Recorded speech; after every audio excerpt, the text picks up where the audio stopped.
on it.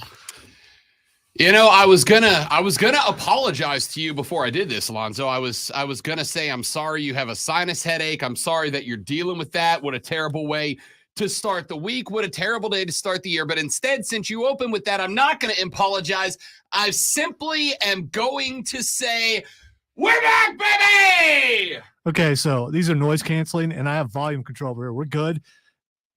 And you said apologize. How do you do that? Is that like if you're in an Impala and you say, I'm sorry? 20-inch blaze on the Impala. I haven't seen you in 2 weeks, man. You're in trouble. I forgot how to radio. I got to remember how to radio, people. Welcome back, my friends. It is the 2024 edition, the very first 2024 edition of the Rob Brown Show, and it's live in your ear holes right this very minute. Happy Tuesday, January 2nd, 2024. Happy, healthy New Year to you all, my dudes and my dudettes. It is so good to be back with you. I hope that you are well. Is it? It really is. Okay, because I mean that was a long time being off the radio. So your 2 weeks off the show were also my 2 weeks off the show. So I have been off since the 15th of December. I mean, it was quite literally half a month ago that I did the last edition of the Rob Brown Show. I've done a couple of shows since then. I did a little bet for the cycle. I did a little bit of Bet MGM tonight, including last night being live on the radio until 11 p.m., which was halftime of the second game last night. Then I stayed up for the second half of that. I'm very sleepy. We'll worry about that later. But it has been a half a month since the last time that you and I and we were together. And the unfortunate news, great one, is that not a damn thing has happened in the world of sports since last we chatted. Nothing. Big time snooze fest. I was, scouring, the newspapers, trying to find something to talk about. I'm sure writing the sports flashes were just a task of Herculean effort required because it has been wildly boring in the land of collegiate football lately, man. So we're just going to have to muster something and find our way through this boredom. We'll get there. I don't know. I suspect we can probably come up with something to discuss. I'm very curious about where you're going today because I have a mental prediction that we only talk about one subject all day. Back to bed. Okay. Back to bed immediately, as soon as possible. Well, I'm probably doing the same. I've already got plans to find a comfortable show on TV when I get home and just drift away. Yeah. I'd like to congratulate Netflix on their bump in streaming of The Office today because I'm going home to put it on and just fall asleep to the soothing sounds of Michael Scott and Dwight Schrute. That's not true. I am going to be very busy because and this is true, did nada for vacation, dudes. Nothing. And it was everything I wanted to be. You did go to Florida. I mean, that's something. It is something. You went home.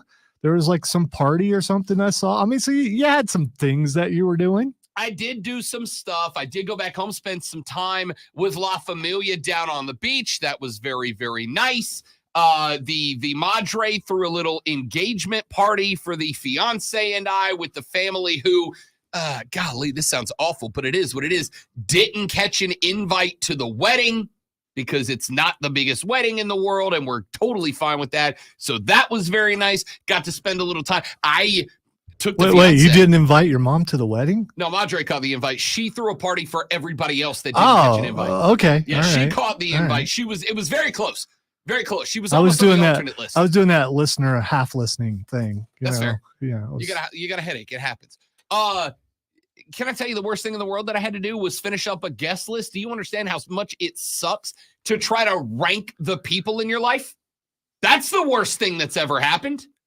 That is the worst thing I've ever had to do is rank the people in my life on a scale of 1 to 50, and then 51 plus who didn't catch one. Feel me? For real. Do you feel him, sir? I do.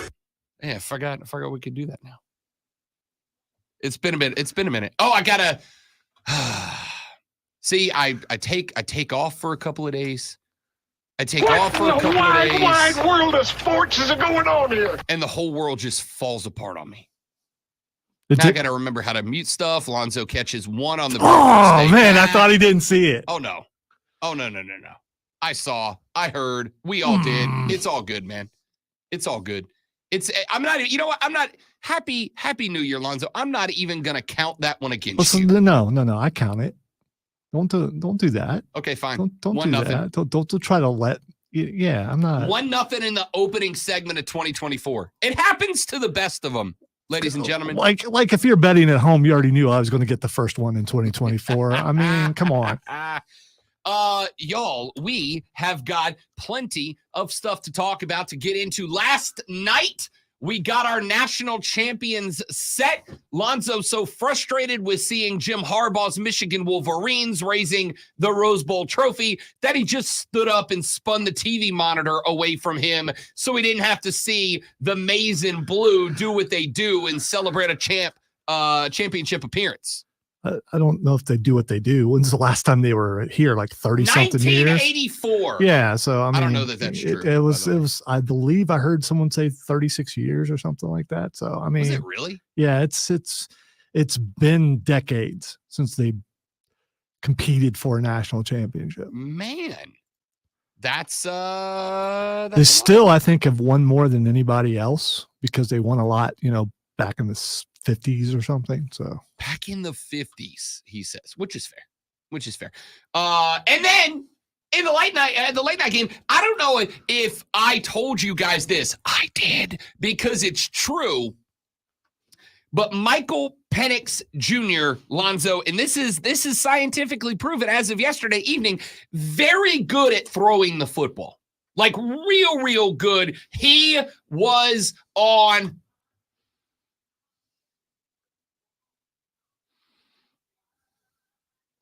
So Quinn Ewers, you shouldn't have cut the mullet. I mean, that's why you lost. Samson fell. Yeah, I mean, you lost because you cut the mullet, dude. That's why no one was at your press conference and everyone was talking to Arch. So I got real curious about that. I didn't know this. During the regular season, Texas doesn't let freshmen talk to the media. And so allegedly. Yeah, I'm sure it would happen anyway. They leave that part out of the picture that was posted and reposted forever. Yeah, it's way less funny when you know that. No, but at the same time, dude, it's still very funny. I mean, he looked lonely. Looking over his shoulder. For those of you who don't know what we're talking about, there was a picture that started making its way around at the Sugar Bowl press conference from a couple of days before last night's Texas-Washington matchup, where the starting quarterback for the Texas Longhorns, Mr. Quinn Ewers, found himself at a table doing a little pregame presser, and there was literally nobody talking to him, where 20 feet away at another table in the background, there were about 50 media members jammed around Arch Manning, sticking cameras and microphones in his face, which to some degree, if we're being honest, makes sense, because not only is Arch one of the bigger names in college football that is a complete and total mystery, but on top of that, he is, of course, from the great city of New Orleans, Louisiana, the best city in America, in my opinion. And that game was in New Orleans. So it made sense that all the local media wanted to talk to Archie's boy, and Quinn, not so much that. Either way, Quinn Ewers was not the reason Texas lost last night. Steve Sarkisian was. And since we're on it, and let me just say now, because why not open up with the rant? Hey, Nick. Hey, Twommy. What the hell was that play with the game on the line, with the season on the line last night? You are telling me that needing 3 yards to not end your season, the best play you could come up with was run the quarterback into the middle of the defensive line that had been absolutely kicking your all night long. I forgot to unmute it. Why didn't my beat work? There it is. Kicking your all night long. It was a center's fault. Because of low snaps and it was his fault. Listen, I'm not going to say it was easy for you got to blame the alignment. I mean, the snap was low. It was. That was a problem that plagued the Crimson Tide. Remember the opening sequence of the second half. Bama's right there in the mix. If they get the ball and they score right there, I think we got a totally different ball game. They got a first down on the drive. They got some chunk yardage on first down, and then they had a snap that went by Jalen Milroe, and they lost about 10 yards. And how'd they follow it up on third down? With a snap that got by Jalen Milroe, and they lost about 10 yards. It was a problem that plagued them all night. But, dude, at the end of the day, you can't, with your season on the line, run it into the middle of one of the best defensive lines in America and expect it to work. I don't care if Mike Vick's your quarterback. All right, last I checked, Nick Saban is the best college football coach of all time by a lot of people. And if according to the announcers, they were having this problem all year with the snap problem. Oh yeah, they were. It would seem to me that the possible best coach of all time in college football would go, you know what? We probably got another center that we could put in there who could actually, bring the ball up a little bit somewhere, mid-season, find a guy. I mean, if you love the blocking of the center, move him to guard. I mean, and just put somebody else in there who can hike the ball. This whole thing was chaos down the stretch. And by the way, let me be abundantly clear. Both of those games were fantastic entertainment. Okay? If the goal was... I didn't care for the outcome of the first one. Oh, I'm sure you didn't. But the game was good. Even if you're mad about who won. The game itself was good. Both of those games were good. The nighttime game, let me put it this way. The nighttime game was so good that your boy stayed up till 12:30 in the morning watching it, okay? That game ended at 12:30 in the morning. Now, in fairness, I hosted BetMGM tonight last night, which doesn't end until 11 p.m. So it wasn't that much of a big deal to stay up for another hour and a half to watch the second half of that game. It was fine. It was worth it. It was a phenomenal game. If the goal of the playoff selection committee was to create the most compelling matchups for television, nailed it. Absolutely stuck the landing. The French judge gives them a 10. We're about to find something out. I know we're going to talk about this a bunch. They say defense wins championships. We're about to find out. Does an amazing offense against an amazing defense, who comes out the victor? Michigan is a 6.5 point opening favorite for next Monday night. 6.5 points. They are favorites on the opening line right now. We're going to talk about that game at length this week because I will tell you this. You mean the Big Ten championship? Yes, the Big Ten championship. Let me be clear. I am a believer. As a boxing guy, as an MMA guy, as a fighter guy. I'm not a fighter, I'm a lover, but I love fighting. As a fight fan, I am a believer. Lonzo, I'd say this is true in wrestling too. We got to talk some wrestling. It's been a minute. We've had a lot. As a believer or as a lover of the fight game, there is an expression that has been out there in the world of combat sports for a very, very long time. And that expression is styles make fights, right? If you have followed boxing, MMA, professional wrestling for any length of time, you know that styles make fights. When you have two big-time fighters with very different styles, watching them try to chess match each other to match up with that can be entertaining. Now, you can have the same style from two fighters and it be very compelling. You can have two wildly different styles from two different fighters and have it be compelling. I think we got that yesterday. Michigan and Alabama, both going to be physical, both going to run the ball, both going to try to dominate the line of scrimmage, both worked on that. Michigan did it a little bit better.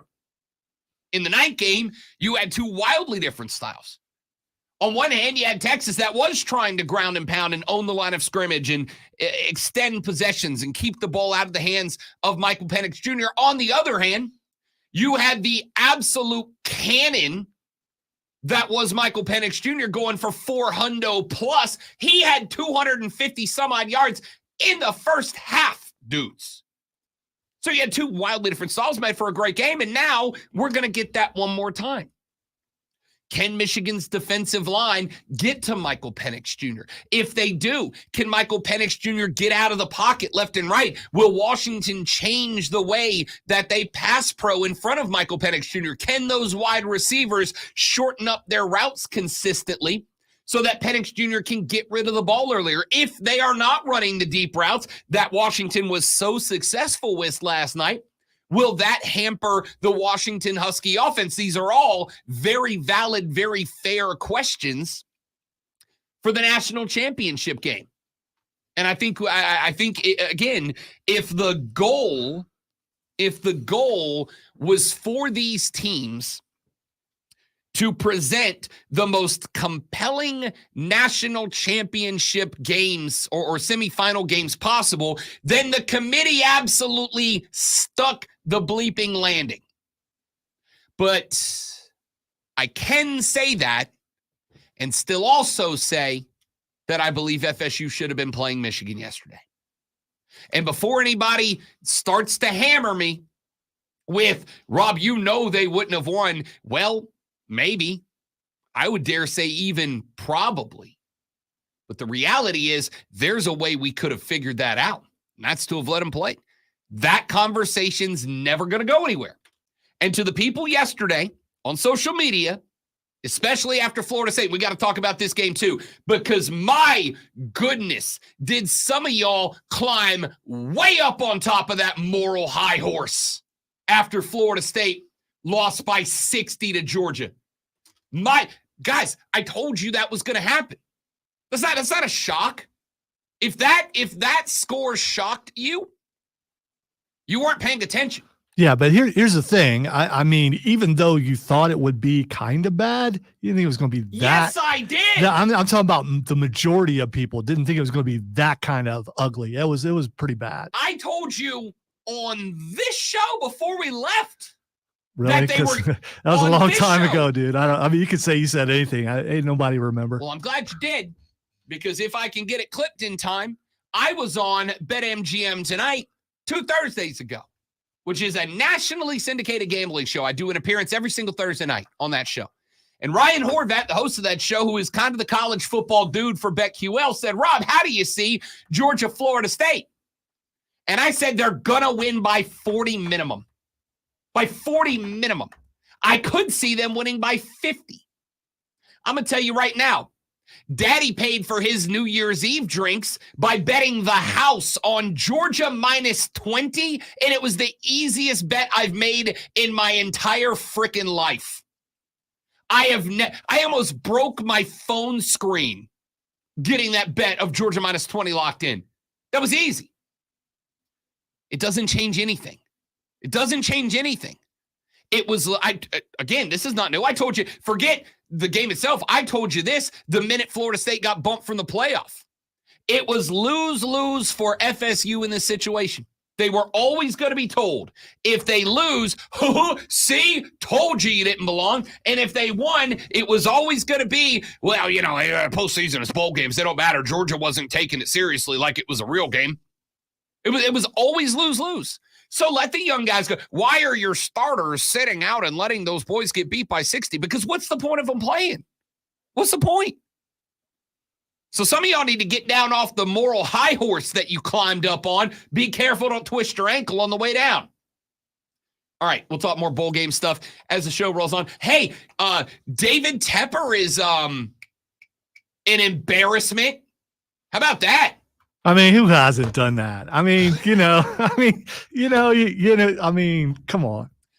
Who amongst us hasn't just tossed a full drink into a fan's face? Who amongst us, right? Who hasn't done it? I thought that's how you usually start your Saturday night out. I mean, you know. Hey, I'm not saying I haven't done it. I'm saying most of y'all haven't done it, okay? What an embarrassment for Dave Tepper. Yeah, we're going to talk about that because I'm going to tell you, 2 weeks ago, Lonzo, I had a lot of optimism for the Carolina Panthers. 2 weeks ago, I'm like, 230, couple of tutties. That's the guy. That's him. This week, they went to Jacksonville. They played the Jaguars JV team. They got their asses kicked. And then Dave Tepper started chunking whiskey sours into the grill of some upset fans. Well, Nice job, Tep. My dude did climb all the way up there for that. He was asking for something. I mean, Tepper, you relax, big dog. Take a deep breath. And remember, this is all your fault, buddy. This is all your fault. My goodness, if it isn't the consequences of my own actions. Tep, you clown. I need to get a clown nose sound effect for the board just to talk about Tepper. All right, we got to take a break.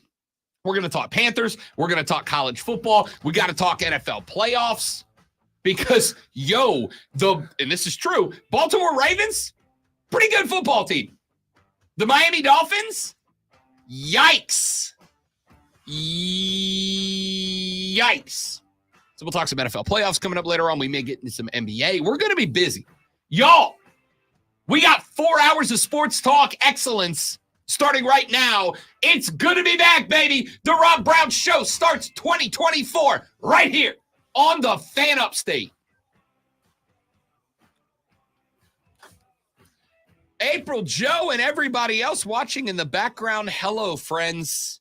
It is so good to be back. I missed you all. So there are recordeds in, and they're not listed as lives, but I mean, it's your. Are they the lives? Live recorded. Okay. So, let them run. So, well, I'm just letting you know. Actually, no, that's not a live number. So it is January. You know what happens in January? Chaos. In February, not much. True. I was we still got another week of college football. Then we got a week to talk college football. Then it's NFL playoff time. I was more talking about other stuff. But yeah, I'm talking about inventory wise. Contracts renegotiated. Jesse, what's up, big dog? Welcome in. Good to have you, buddy. Thanks for coming by.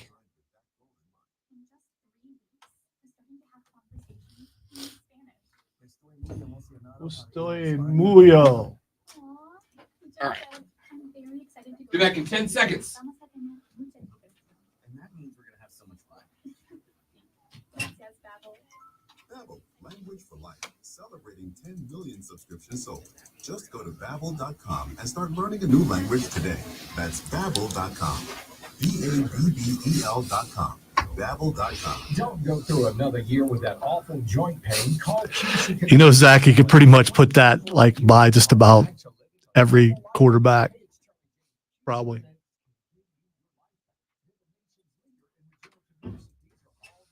It's more like insert quarterback here.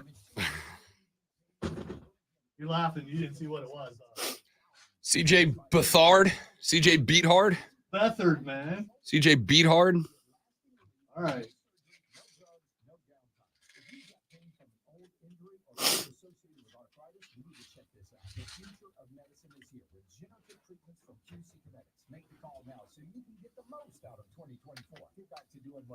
Don't forget, you can use your HSA and FSA funds. Call QC Kinetics for. What did we talk about first? What's the most important thing? I don't know. I lock up my Old Spice Fiji aluminum free dry spray to keep that 24/7 lasting freshness safe for myself. Fresh coconuts, palm trees, and wind. It's like kicking waves in Fiji. Actually, I just talked myself into a refreshing spritz of fruit. My Old Spice is missing! No! Wow. Someone's answering emails. It's like they're ready to get back to work. I got our prep email at 5:15 I saw. this morning. I saw. I get Usually it. I get it about 6:30. Yeah, it's not. It's I hate January and February because there's less to do for some people. Yeah. And they get bored. All those things that you've been meaning to catch up on, Yep, you haven't, yep. become very visible.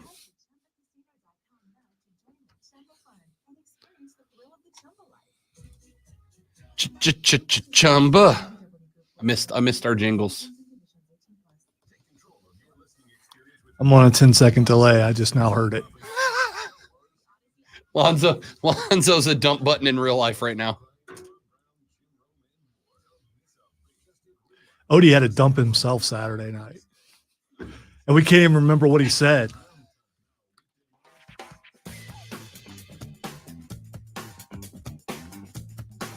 What do we even start with?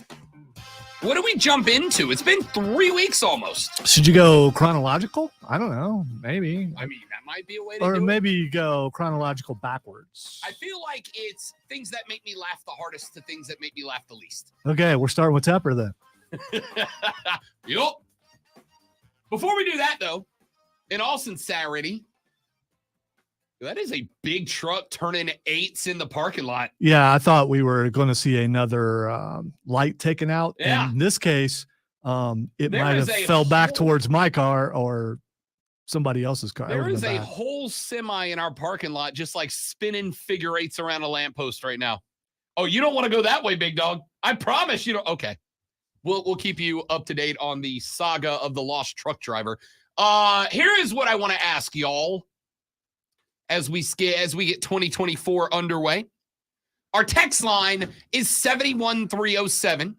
We ask you to text the show and start your text with the word FAN, F-A-N. We'll read them on the air. The beginning of the new year is a time for resolution.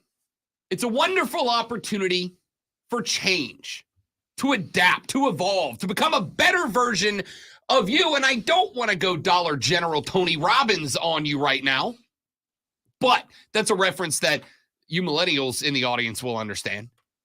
Is Tony Robbins still a thing? Is he still around?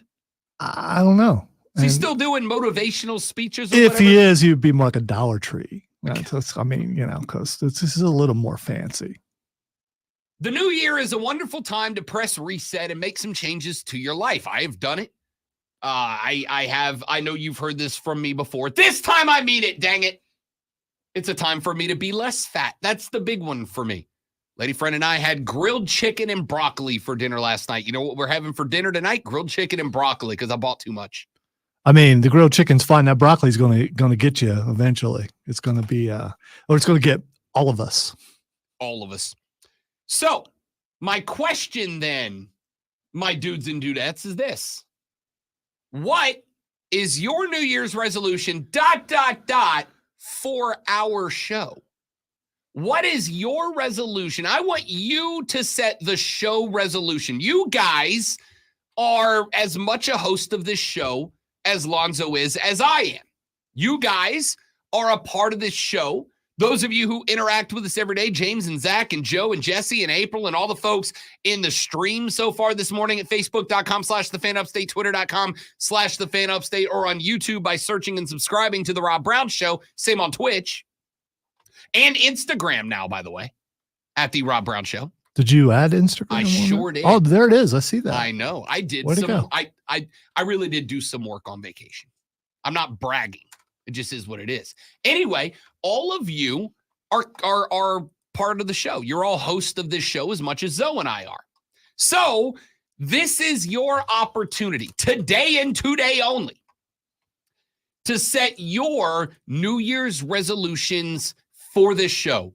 What do you want more of? What do you want less of? What do you want us to do differently? What do you want us to do the same? Today is your day to give us your New Year's resolutions for us. I will tell you, I've got a few already. Resolution number 1, Lonzo and I want to go back to Columbia.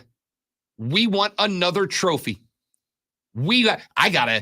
Lonzo, I got a new jacket. You don't know what the theme's going to be. So I hope it fits. Okay. Because I got a new jacket. You were able to work in The sequins worked out great. It did. All right. 2 years ago, the paisley worked out great. We missed one. Now we're going for I don't know. Your future wife had reservations about the Paisley one. So. She had reservations about the sequence too. Yeah, well, I mean, if it worked out real good. If you had to pick between the two, that one was a little more fitting. It's true. So, resolution number 1 for us, we're going back to Columbia. I want to go back to back. I would like to go back. I don't know if anybody's gone back to back on this station. They have? Great. I want to join the elite. By the way, like every year that awards existed, it has rested here except for 1 year. Except for one. Yeah. So perfect. So you got a ways to go back to back to catch up with somebody else. Fair enough. I mean, you can get there. We can get there. It's like the old expression, you can't drink all day if you don't start in the morning. Well, we can't catch up if we don't keep it going this year. Is that really an expression? Oh, yeah. Can't drink all day if you don't start in the morning. Okay. All right. Yeah. I've been on vacation a while. So, resolution number 1 for us, we want to go back to Columbia. Resolution number 2 for us, I hope to bring you guys more interviews this year. I think we've done a good job with those. We got Rashad, we've got Emily, Speaking of which, we got Mario. Did you check your text and everything that I sent you? You didn't check your text. You told me last night, check Facebook. I sent you something on Messenger on Facebook, and this goes along with what you were just talking about. I don't think I ever saw it. And I don't want to ruin it because I want to see the look of surprise on your face when you see it. Obviously, I'm going to check that right now. I mean, because it is definitely a possibility for an interview that you've been wanting forever. Yes. Yay. Yes. I'm not going to jinx it because we jinxed the last one. It didn't work out for us. All right. Let's just go ahead and say who we want. I mean, I don't want to jinx it. It's not jinxing it. If it's at all possible, one thing that's been consistent has been through this thing. One thing that's been consistent is we always get the rest. That is true. And I will say, without jinxing it, that our potential guest in early April is both very nice and very evil. All right. We'll leave that on the table. So I would like to bring you more interviews this year. Resolution for the show. I would like to cover more events in person this year. I would like to go to more games. I would like to go to more events. I mean, with all your jobs and everything, how are you going to have time to do that? I don't know yet. That's why that's why it's an optimistic resolution, but a resolution nonetheless. I hope to get to more live events. I hope to cover more games for you guys. I hope to get you more. Wait. There's nobody on the station or in the upstate that covers more games than you do. How is that even possible? I agree. To cover more. I agree, and it's still not enough for me. So, I would like to get you more in-person interviews. I would like to cover more events in person this year. I would like to make sure that Zoe and I are back in Columbia come, August or whatever. Those are a few of the resolutions that I have for you. Now, what are your resolutions for us? What are your resolutions for our show? I don't want your resolutions, all right? I mean, respectfully, I don't want your resolutions. Everybody's got the same ones. We're all going to be less fat. We're all going to work out more. We're all going to dive into our finances. We're all going to be better people. I know that. You know that. Are there any people that go the opposite? Like, you know what? Be fatter I'm putting on about 25 LBs by the end of 2024. That is my goal. My resolution is more cake. My resolution is more frosting on foods. That might be a little more realistic than the opposite of that. I mean, I get married in 9 months. I gotta do it this time. Do you? Yeah. Okay. I gotta do it this time. Okay. Yeah. Right. It's not a joke. We'll see. I bought a blend jet so that I can make smoothies on the go and it washes itself.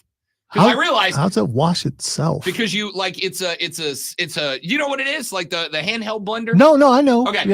Yeah, those commercials pop up around Christmas I got suckered in. I went to Costco. I bought me and the lady friend both one. Because I realized the biggest I last year I got on a smoothie wagon for a while and then I stopped and I really thought about why and I realized it was because washing the blender after I made every smoothie was a raging pain in the you know what.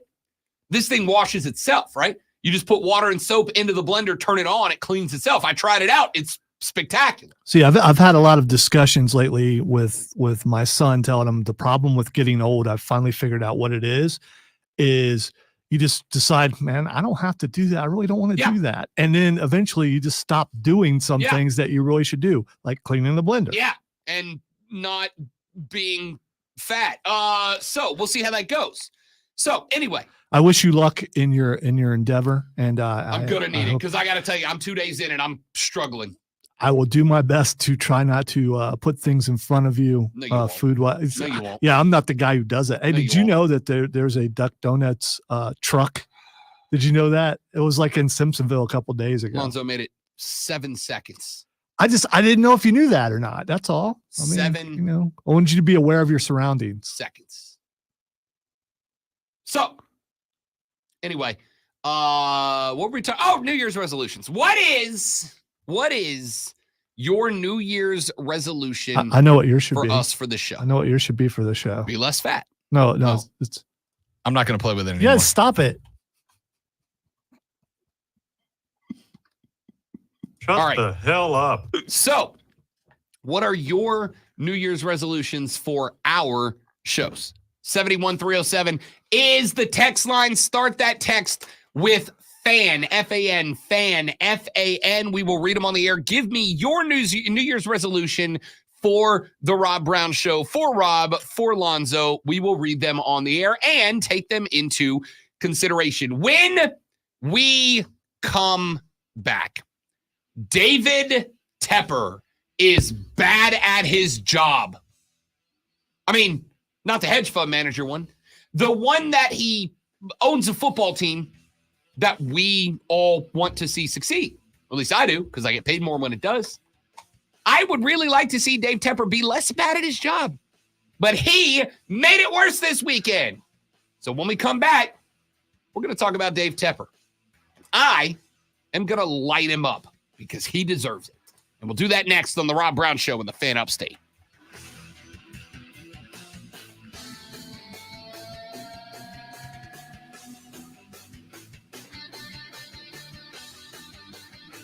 I would say I'm the devil, but we all know who the devil is.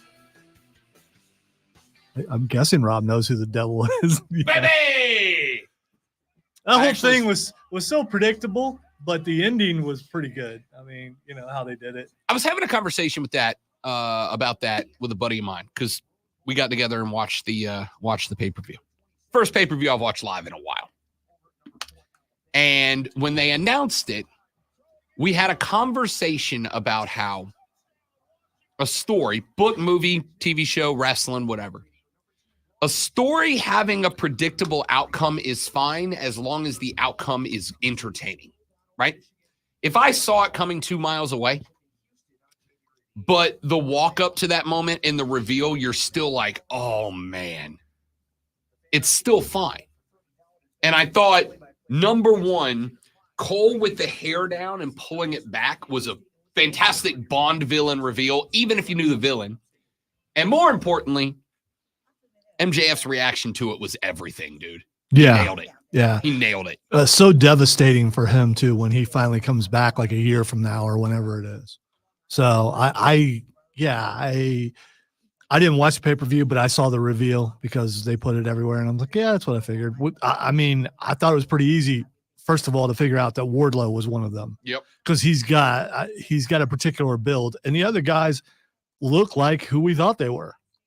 But I think there were enough rumors and swerves thrown to make it entertaining. So when they actually revealed themselves, because I think they made the friendship so good between the two Yep. that it's heartbreaking for I MJF. like it. It kind of hurt a little bit. Yeah, It did. Did you read the tweet that he put out? It's MJF before Saturday. I did not. Yeah, it's pretty lengthy and it's pretty good. Talking about the business and a bunch of other stuff. Oh, yeah. I didn't read it, but I saw it. Yeah, it was. I read the whole thing. It was pretty good. To the point where I'm like, just a little part of me thought, wow, it'd be awesome if he showed up on Monday Night Raw. No. But it was somebody No. else. But His he- character, by the way, he's never leaving AEW. No, I don't think That's all a thing. I mean, it's a huge word. but AEW does have a problem. They cannot keep a big star healthy. They are having a lot of injury issues. Yeah. Have you seen the previews for The Beekeeper? Yeah. I had to tell you. I mean, it is what we. It's Just Jason it's Statham kicking ass for 2 hours, I and mean, I'm 100% in. I mean, what's wrong with that? Yeah. I'm 100% in.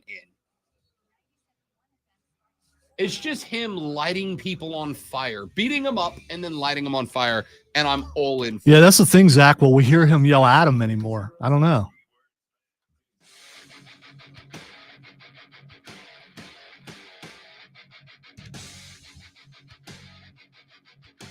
Somebody needs to get into David Tepper's office. Somebody needs to sit behind David Tepper's desk with their feet up on it. Somebody needs to pour a couple of rocks glasses full of whiskey. And somebody needs to say, Dave, we are going to have a chat. Because what you're doing right now, guy, it's not good, amigo. It's not working out for you. It's not working out for us. And it's got to change. So, if you missed it, 2 weeks ago, the Carolina Panthers won their second game of the season. And in that game, my goodness gracious, what do you know? Bryce Young looked like a real quarterback. Over 230 yards, a couple of tutties. The Panthers win the game. Yeah, it took everything they needed, but they got it done. And then this weekend, they went down to Jacksonville, home of some of your Clemson Tigers. Although only ETN was playing, TL16 was out. Starting at quarterback was CJ Beathard. CJ Beathard went out there as the Jags QB. It's Beathard, man. I don't. Oh yeah, no, for sure. Yeah, for sure. You missed. There's an H in there, I think. Yeah, no. Oh no, there is. It starts okay. hard. All right. Beathard. Okay. So CJ and the Jags proceeded to dismantle and embarrass the Carolina Panthers. Now, I was very disappointed because for just a moment after the game 2 weeks ago, I thought to myself, okay, maybe there's been a change of attitude a la the Las Vegas Raiders. I thought maybe they could get something done. Maybe they would be able to play. I mean, again, they won a football contest against Atlanta.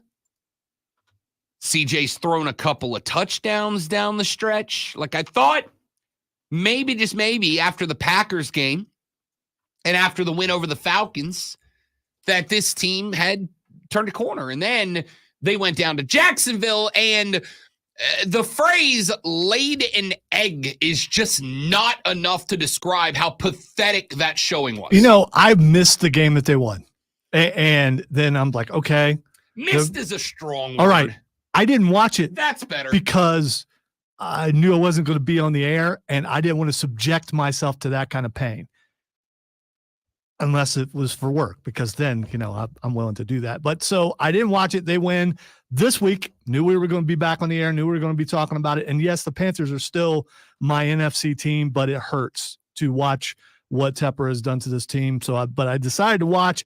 Oh, it was bad. It was so bad that I watched the whole thing. So, and near the end, it's like, I could just turn it. I could turn it to Red Zone, and I could see what's on Red Zone and watch, and so if anybody were to score in this game, I'll get to see it. And it's just like, I got to watch this whole thing. It's so bad.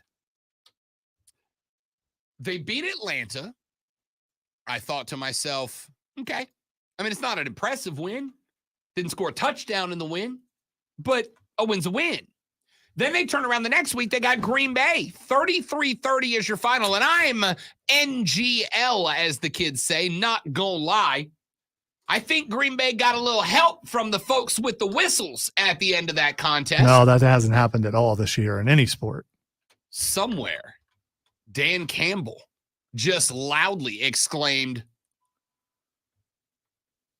we're going to talk about that too. Because I'm going to tell you right now, and I'm going to hang on this, and then I'm going to come back to it later in the show. I have beat the drum for a very long time now.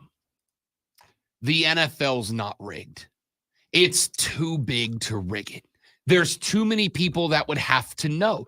All it's going to take is one Donaghy book to bring this whole thing to its knees. And I have even given you the reason why. That is to say, if down the line somebody ever brought evidence to the table that the league was rigged, I firmly believe that there are a bunch of people in Congress who have for years been looking to put their foot into the rear end of the NFL that would start to remove some of those antitrust exemptions that keep the NFL, and keep everybody else from being that would suddenly have a leg to stand on.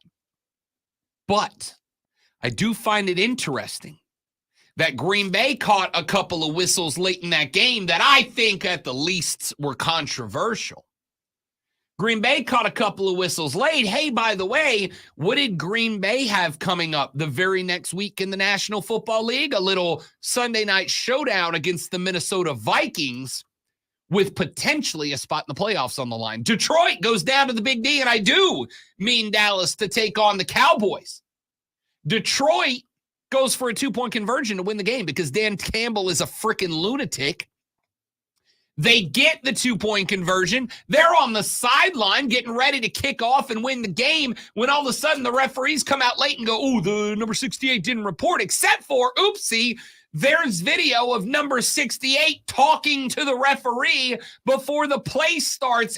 And then the NFL suspended those referees from working playoff games. Now, the Detroit Lions end up losing that game because the 2-point conversion retry was not successful. And oh my goodness, wouldn't you know it, what it happens as a result of that? All of the sudden, with that and a Philly loss against Arizona, the Dallas Cowboys now control their destiny to win the NFC East, which means they would play at least a couple of games at home. Why is that important? Because Dallas has won 15 games consecutively at the house, and they suck on the road.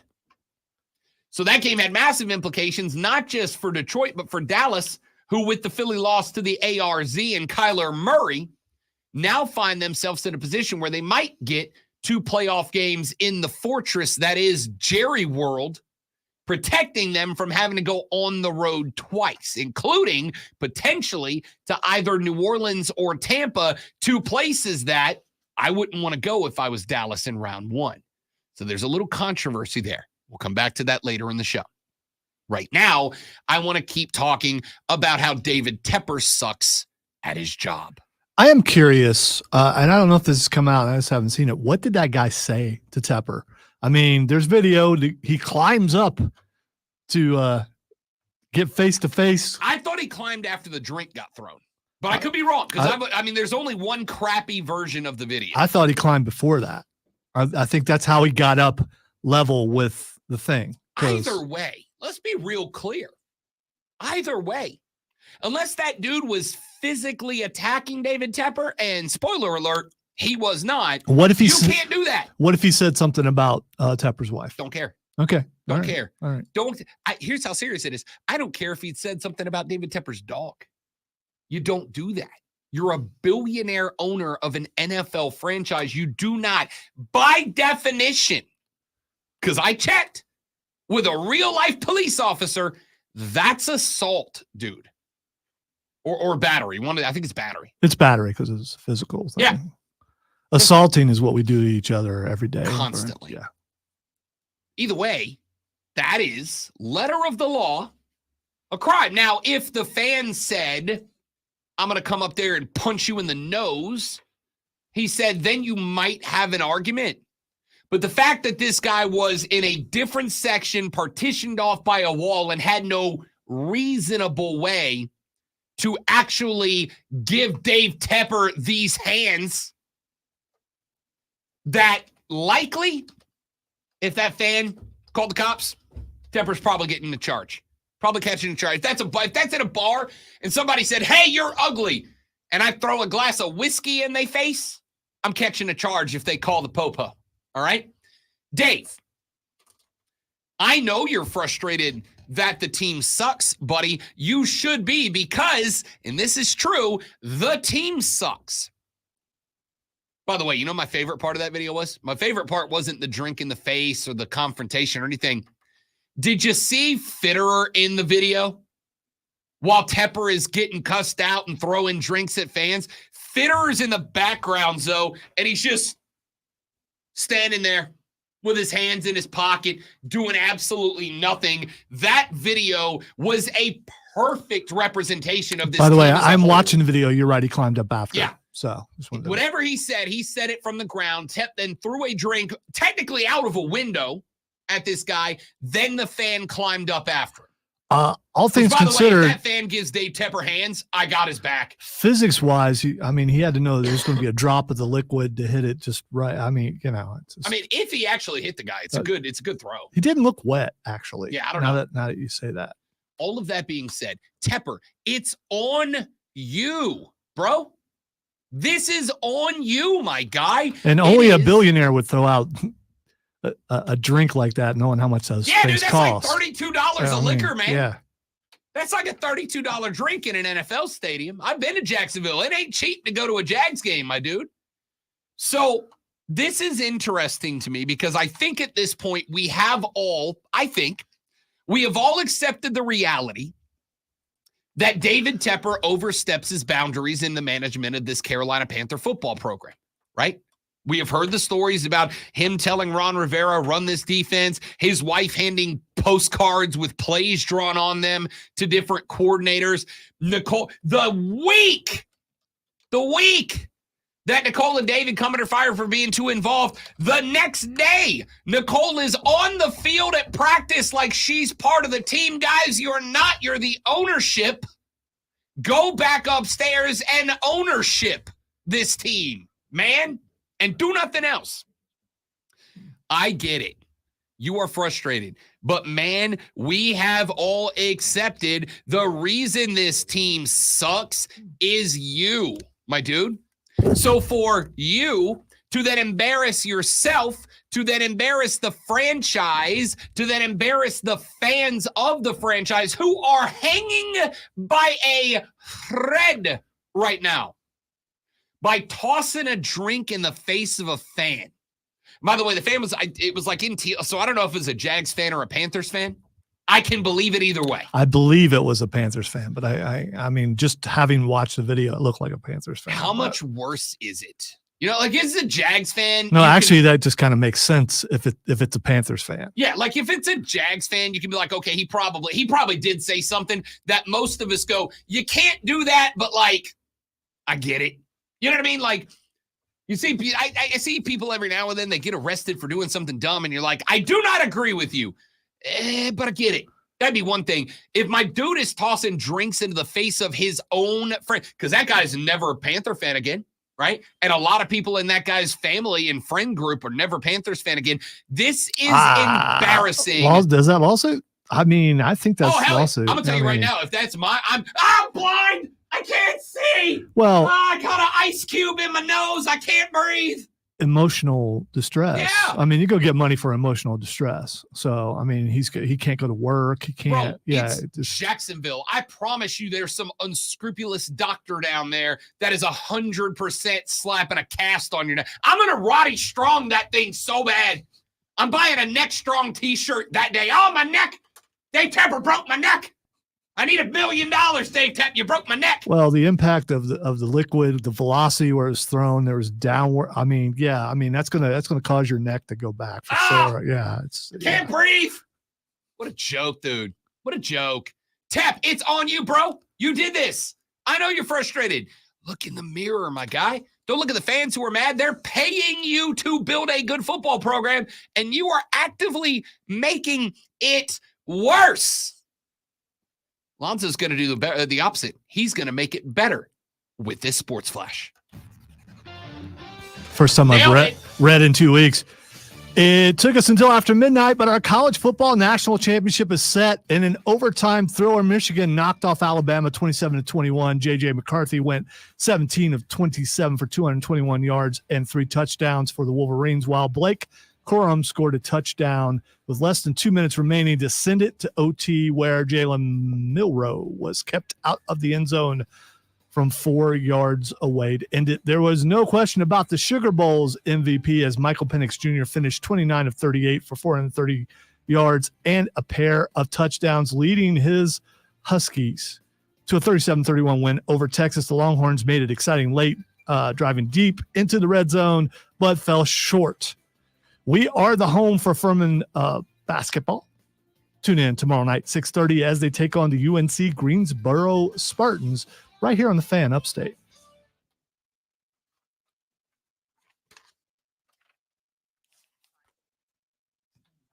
Struggle is real, yo.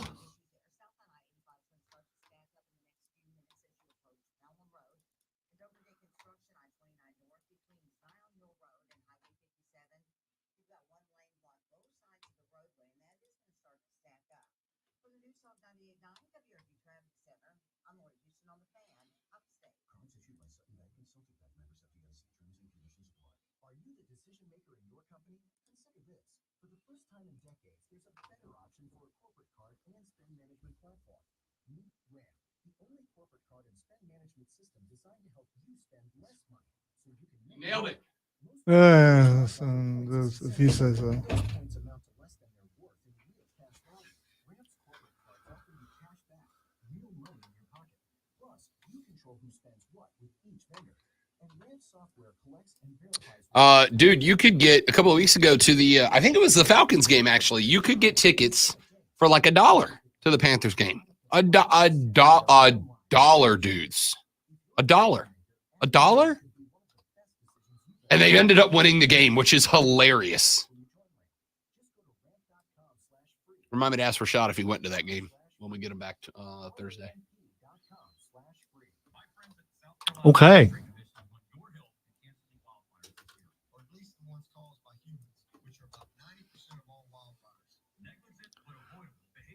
The way Dabo says humans bothers me. I just thought, yeah.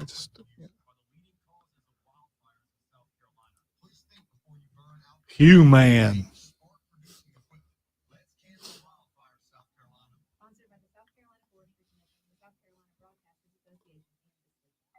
Pizza's here. Oh, great. I'd love some, but I'm worried about my stomach issues. If you're worried about having diarrhea, gas, bloating, stomach pain, or loose oily stools, it may not just be stomach issues. It could be a condition called exocrine pancreatic insufficiency, or EPI. With EPI, the pancreas doesn't release enough enzymes to break down food, but EPI is... So one of the things that I got for Christmas, Cameron got me something. He thought it was something it was not. He thought it was like a puzzle, but it's a model. I haven't put a model together in 20 years. And it has these tiny little decals. And it's just like you're trying to put the decals on. And just, I remember what it was like when they were children, and everything that they got for Christmas had decals, and how much I love that. My nephew got me Luke Skywalker's X-Wing Lego kit. So I'm going to build it, and I'm going to hang it from the It's good to roof. be a lawyer. That's all I got to say. because I know how much Lego sets are. BTR, welcome in, fella. Good to have you, buddy. Thanks for coming by, my man. Do you think you'll ever put that together? Yeah, I actually do. I plan on, I don't know when I'm going to do it. We do not have college football on Saturday. We don't, but you still have a show, right? I do have a show. Yeah. I do have Bet for the Cycle, but we have no college football that day. Maybe I might do it Sunday during the Saints game to distract myself from my inevitable anger when Tampa finds a way to lose, but then Green Bay wins and we don't get into the playoffs. Yeah, that's what I was, Silver was playing with her presence, and everybody was, and I had something on TV, and I got it halfway done, and it's like, you know what? My eyes hurt. I will come back to this eventually.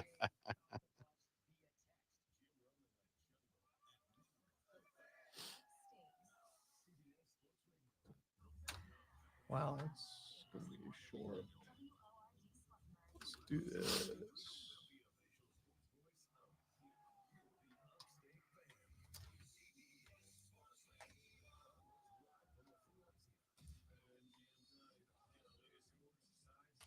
Oh, that's right. When's that new format start? Is that today? Oh, the new lineup? Yeah, I gotta go look. It only changes what? It only changes the overnight show for us, right? Technically. No, it 'Cause changes. We're still carrying BetMGM tonight. Yeah, but I really gotta. only changes the 10 to 2 a.m. show. I gotta go back in and change ROC and stuff, unless Mark's already done it. I just.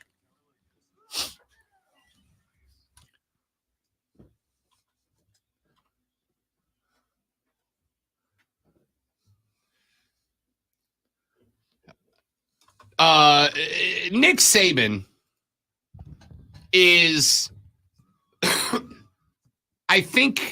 we know he's a football genius, but I also think Nick Saban is like the most sarcastically funny person in America last night.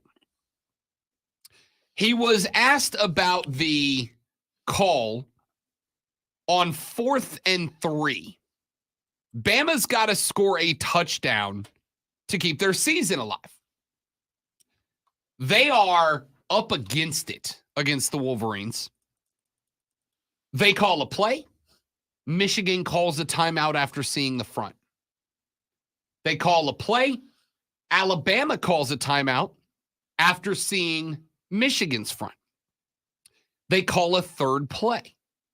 For whatever reason, they decide that they are going to run Jalen Milroe up the gut against a team that has been killing them up the gut all night long. They should have realized early on that it was already set up for Michigan to win. When it ran into the kicker, nothing happened. When they took the interception away, there were some things that was kind of went along with the entire year of 2023 as far as ref calls go and non-calls. It was leaning towards Michigan the entire way. Now, do I have bias, hatred, and other things against Michigan? Absolutely, I do. But any other level of football, you run into a kicker like that, there's a flag thrown. I don't disagree. Yeah, and it wasn't a soccer flop. My dude ran into. I will also say there were a couple of spots in that game where I genuinely feel like Michigan's offensive line was getting away with some holding. I think it was a very mediocre officiating performance. A couple of the bigger breaks went Michigan's way. I'm not going to disagree. But yada, yada, yada. My favorite part was the walk-off quote from Nick Saban in the press conference when they said, "Yo, Nick, what was up with that call, bro? What was that decision? What was up with that call?" And Nick said, quote, "We called 3 plays. One they called timeout, one we called timeout, and the last one that didn't work. The fact that it didn't work made it a really bad call. You know what I mean? But we called timeout because we had a bad look. We had a good look on the first one. They must have known it." End quote. Didn't hear that. Well done. Well done. Possibly true. That's wonderful work from Nick Saban. And you're not gonna convince me. You're not for a second. Are you gonna convince me that Nick Saban didn't know exactly what the hell he was saying? That was too funny.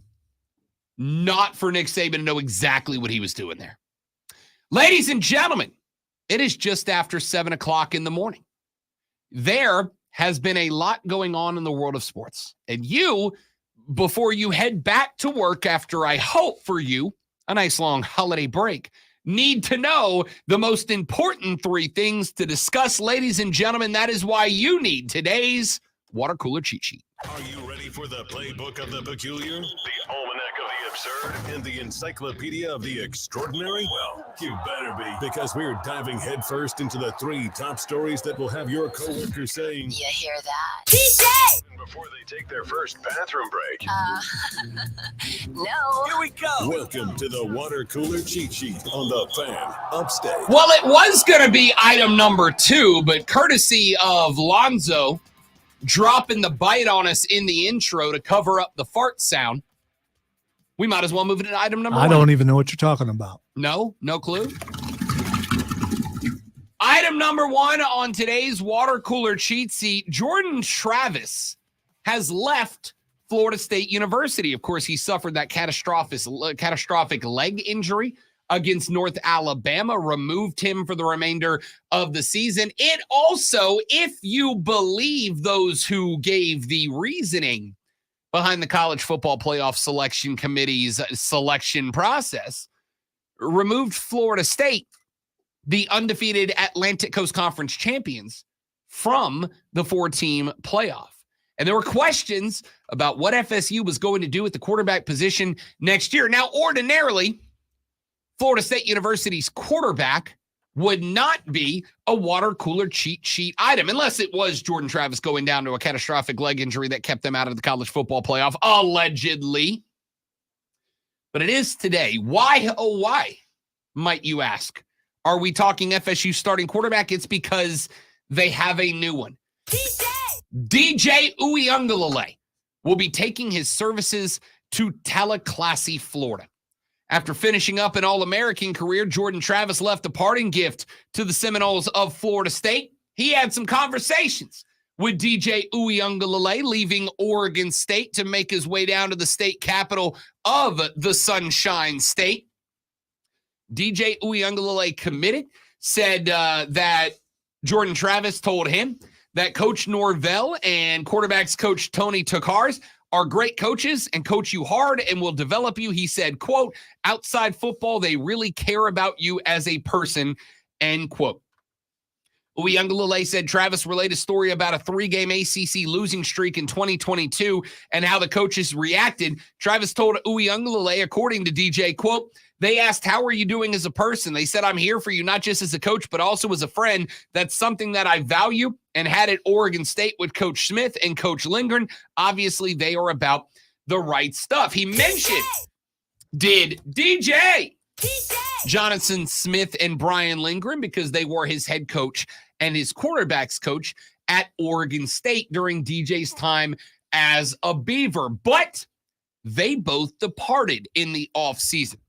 Both the quarterback and head coach took themselves away from the no longer Pac-12 and moved over into the Big Ten along with the Michigan State Spartans. And when the head coach and the QB coach both departed Oregon State, DJ Uiagalelei said, if they can leave, I can leave too. And he did.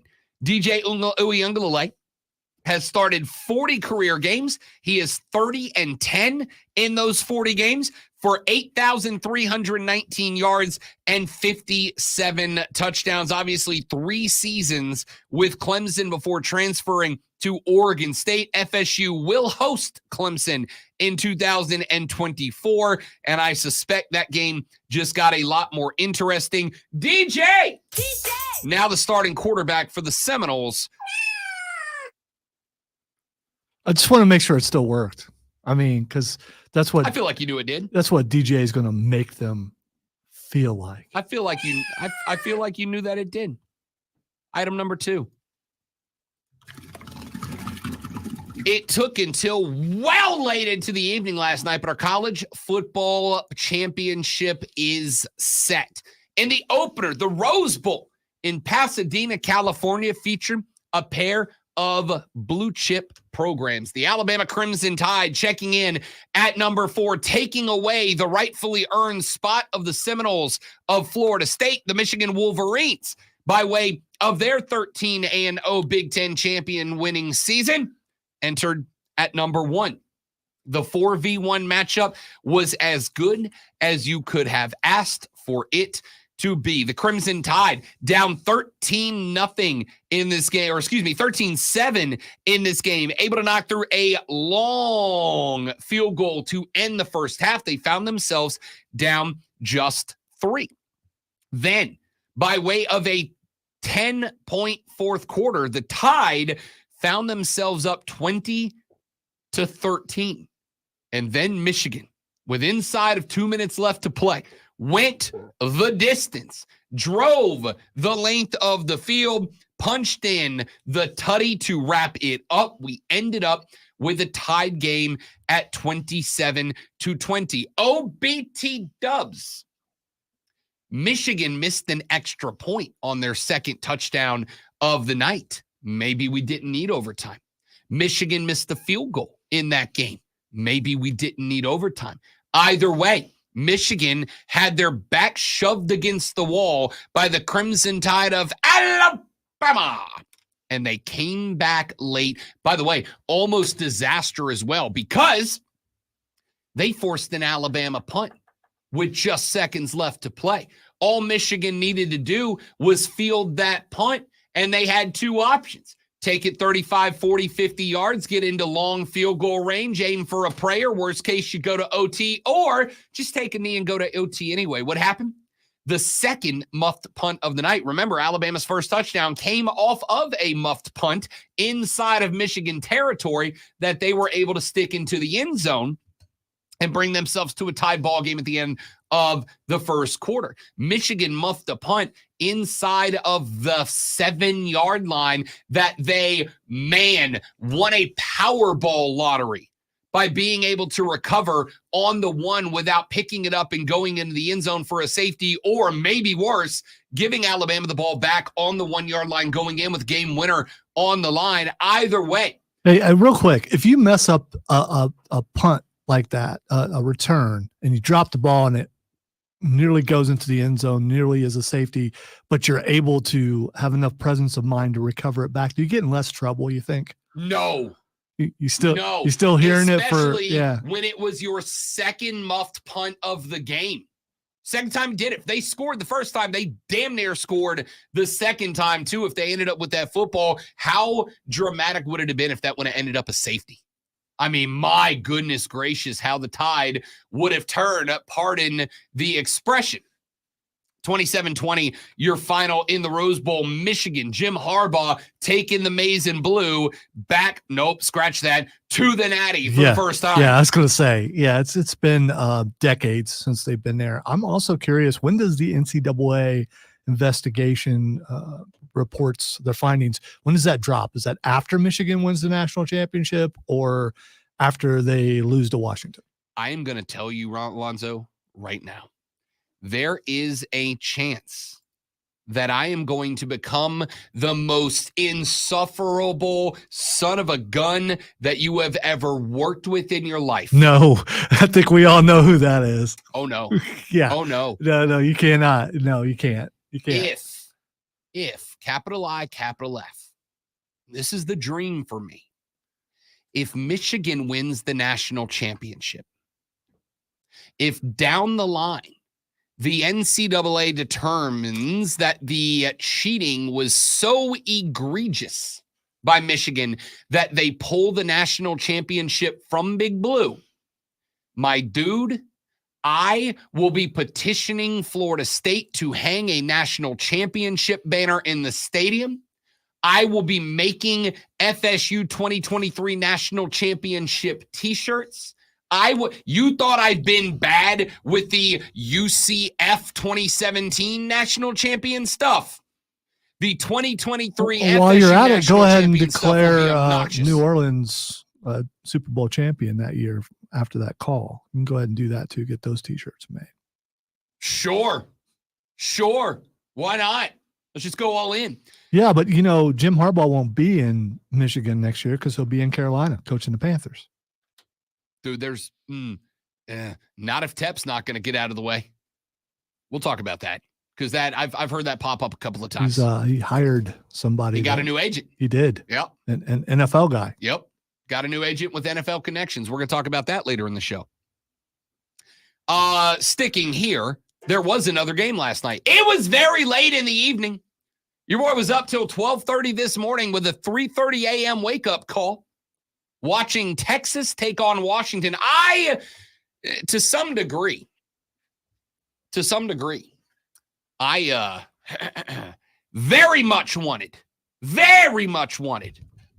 one of these teams to blow the other out so I could go to bed. Instead, we got a game every bit as compelling as the first one. If the goal for the selection committee was to create the most entertaining two games possible, boy howdy, they nailed it. 37-31, Michael Penix Jr. and his Washington Huskies, a 3.5-point underdog, get the win.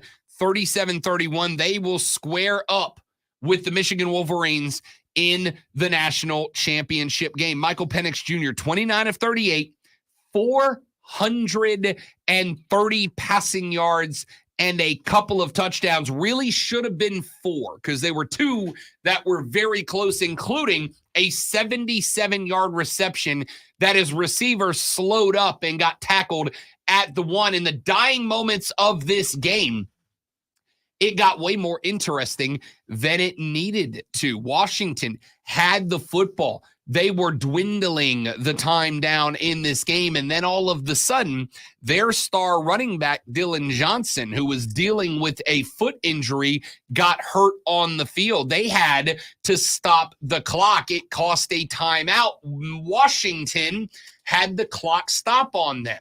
They had to punt the ball with like a lot more time. They were going to have to punt with like 7 seconds left. They had to punt with like 37 seconds or whatever it was. I don't remember. It was very late. They punt the ball. The long snapper sprints down the field after long snapping and runs into the Texas punt returner, 15 yards. Now Texas is in business with about 40 seconds left to play. Quinn Ewers starts dropping dimes on the Huskies down the field. They get down to around the 20-yard line with a chance to win the game.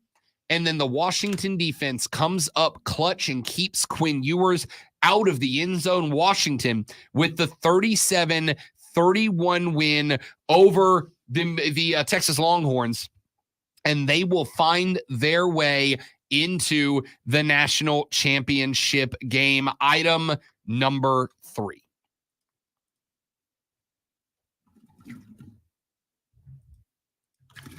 There it is. I was willing to wait. I needed it. Can't do it without it. I know it's a little bit old because this game took place a couple of days ago, but ordinarily this would be a story that goes on Monday. I think we kind of have to put it here.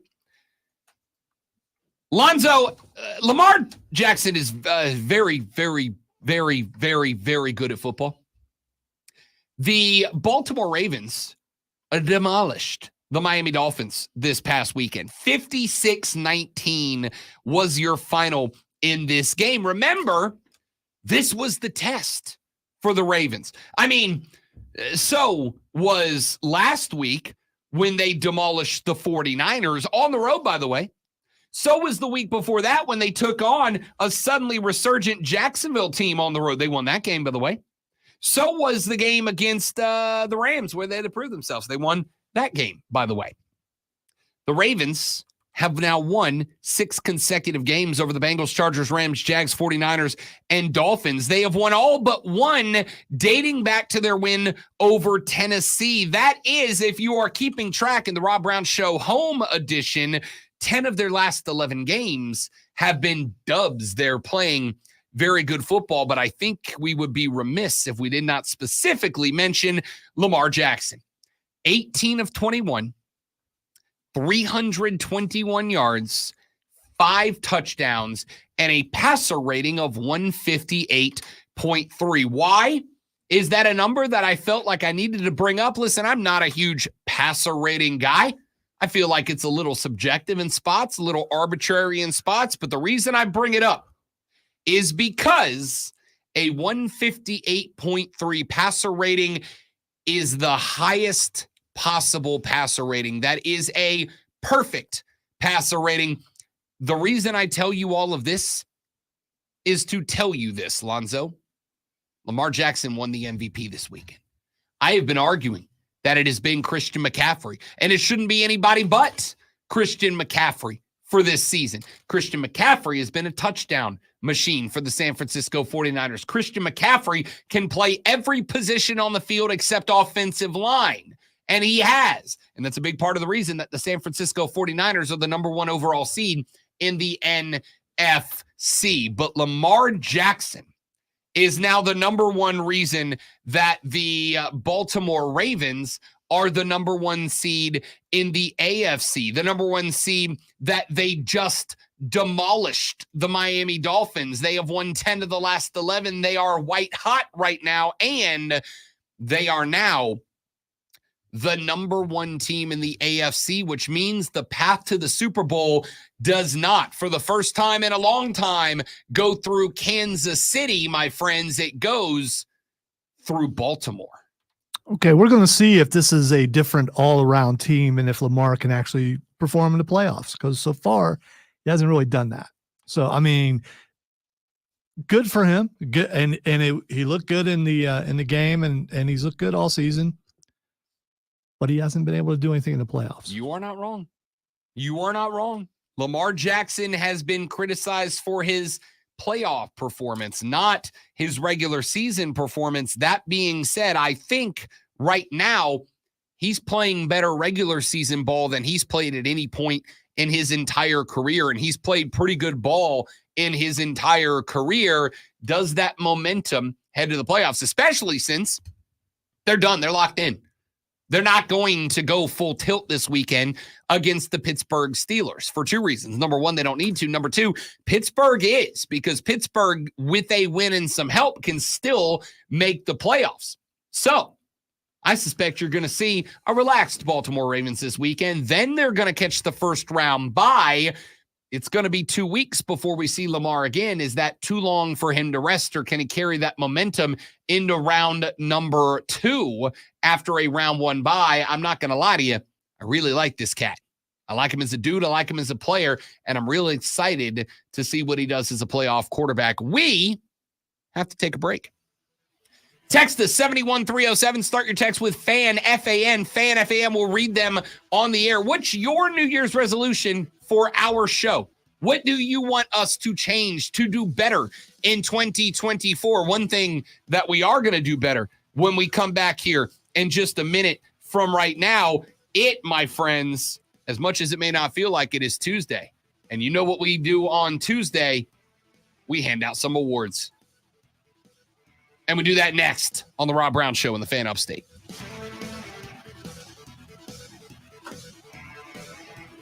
So this guy is coming at me on the stream. It's really funny. It's not really funny. It's not. It's kind of lame. No, here's the reason why it's lame. He created a fake account because I went to check, and this is all he's got. And this is, look out, the long hair guy looks like he can't go to schools and stuff. The long hair guy. Come on, Michigan guy. We were just cracking on Michigan, and suddenly a fake account shows up and starts cracking on my hair. I mean, dude, if you're gonna go through, it could be, maybe you're not a dude. I don't know, or maybe you think you're a dude and you're not a dude. I don't know, but you went through all the trouble to make a fake account just to come at me. Don't you? I mean, you got a little more than this, right? Some other shows would have already blocked you. I'd let it go because I'm curious to see if you'll get better. I'm thinking probably not. I think your next thing is to, throw curse words in there or something like that. But you're being very careful so I don't get rid of you.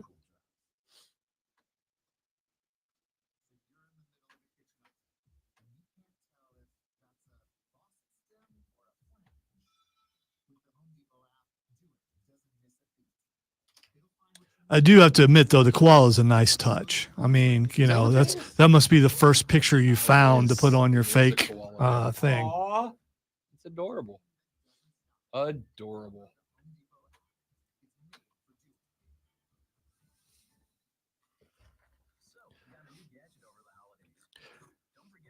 If your resolution was to, make fun of someone on the stream, congratulations. You did it. You've already succeeded. Davey 066, morning, fellow living humans. Yes, definitely real living humans over here.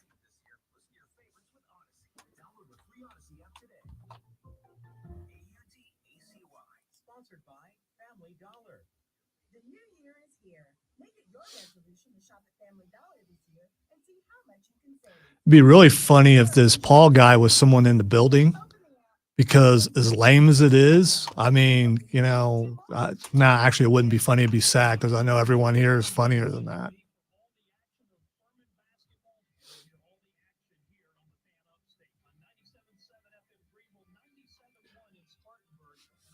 Got a lot of awards. Rob could be a robot. Yeah. I mean, we don't know.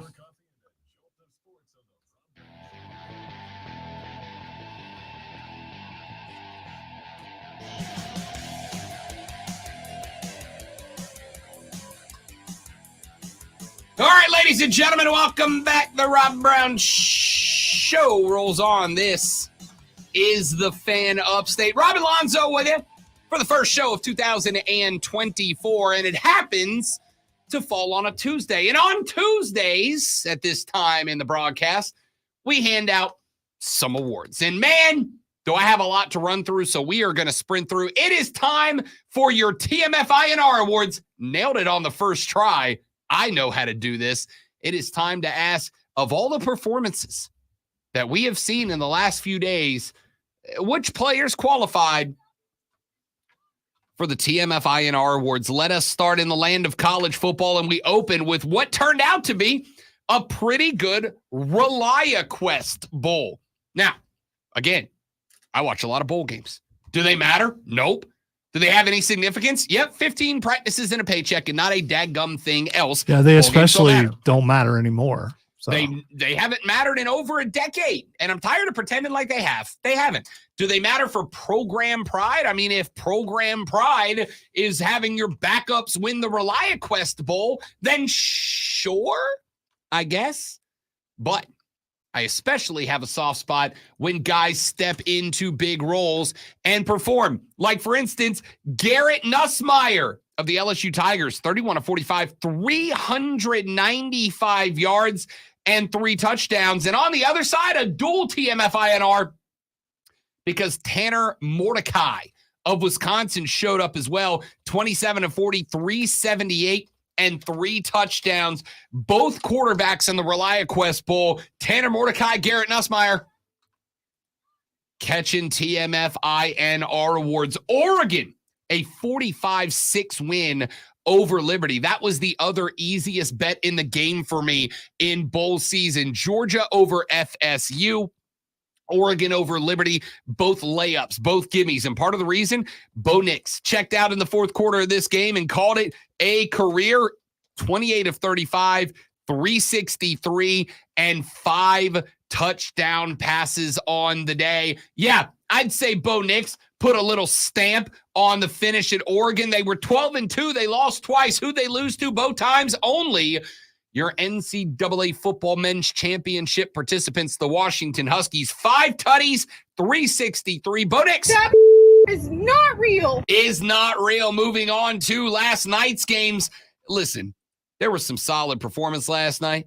Quinn Ewers was good, 24 of 43, 318, and a touchdown. Texas had 3 backs over 54 yards rushing last night, but let's call it what it is. You can't hand last night's TMFINR award in that game to anybody but Michael Penix Jr. 29 of 38, 430, 2 touchdowns. Probably should have been at least 3, maybe 4 dudes, but check it out. Michael Penix Jr. showed the world why it was that he was in New York taking the second position in the Heisman Trophy Awards. They asked Caleb DeBoer at the end of that game, his head coach, what it was that made him so special. And he said, not winning the Heisman may have been a chip on the shoulder. If it was, I hope he carries that motivation into the finals, because last night, Michael Penix Jr. That is not real. Was not real. Over in the other game, 27-20 is your final. And I'm going to give it to a guy statistically, not blow anybody off the paper, but it was a pretty good showing for J.J. McCarthy. 17 of 27, 221 yards and 3 touchdowns, including the tying touchdown in the dying gasps of the game. Last night, they asked J.J. McCarthy to do enough. Don't be a hero. Don't put on the cape. Don't put the S. Don't put the underoos on outside of your pants. Don't be a superhero. Just be a quarterback. And J.J. McCarthy did exactly that. And for that, he catches this. That is not real. Award. Let's keep it going with bowl game performances. Listen, again, another cat whose numbers aren't going to blow you off the page, but if you watch this game, you know that Clemson does not beat Kentucky in the Tax Slayer Gator Bowl without Phil Maffa. 11 carries, 71 yards, 4 touchdowns on the ground for Phil Maffa. That dude was the definition of the clutch gene, the definition of big you-know-whats. He got it done, did Phil Maffa. And oh, by the way, kind of got to wonder what the season looks like if he was RB1 most of the year, right? I mean, too little, too late. Hindsight's 2020. I didn't have any problem with Shipley being the guy who got most of the carries. By the way, vibes out for Will Shipley, bro. You wonder why kids are sitting out of meaningless bowl games? Will Shipley is the reason. Dude may have to have surgery. We don't know what that does for his career moving forward. We'll find out. That's why guys sit out of the bowl games. Will Shipley, but Phil Maffa carried this team. 4 tutties on the ground. Phil Maffa. That is not real. Moving on to the Wasabi Fenway Bowl. The Wasabi Fenway Bowl. They played this one. You want to take a guess where they played the Wasabi Fenway Bowl? Fenway Park. That is correct, Lonzo. You're a genius.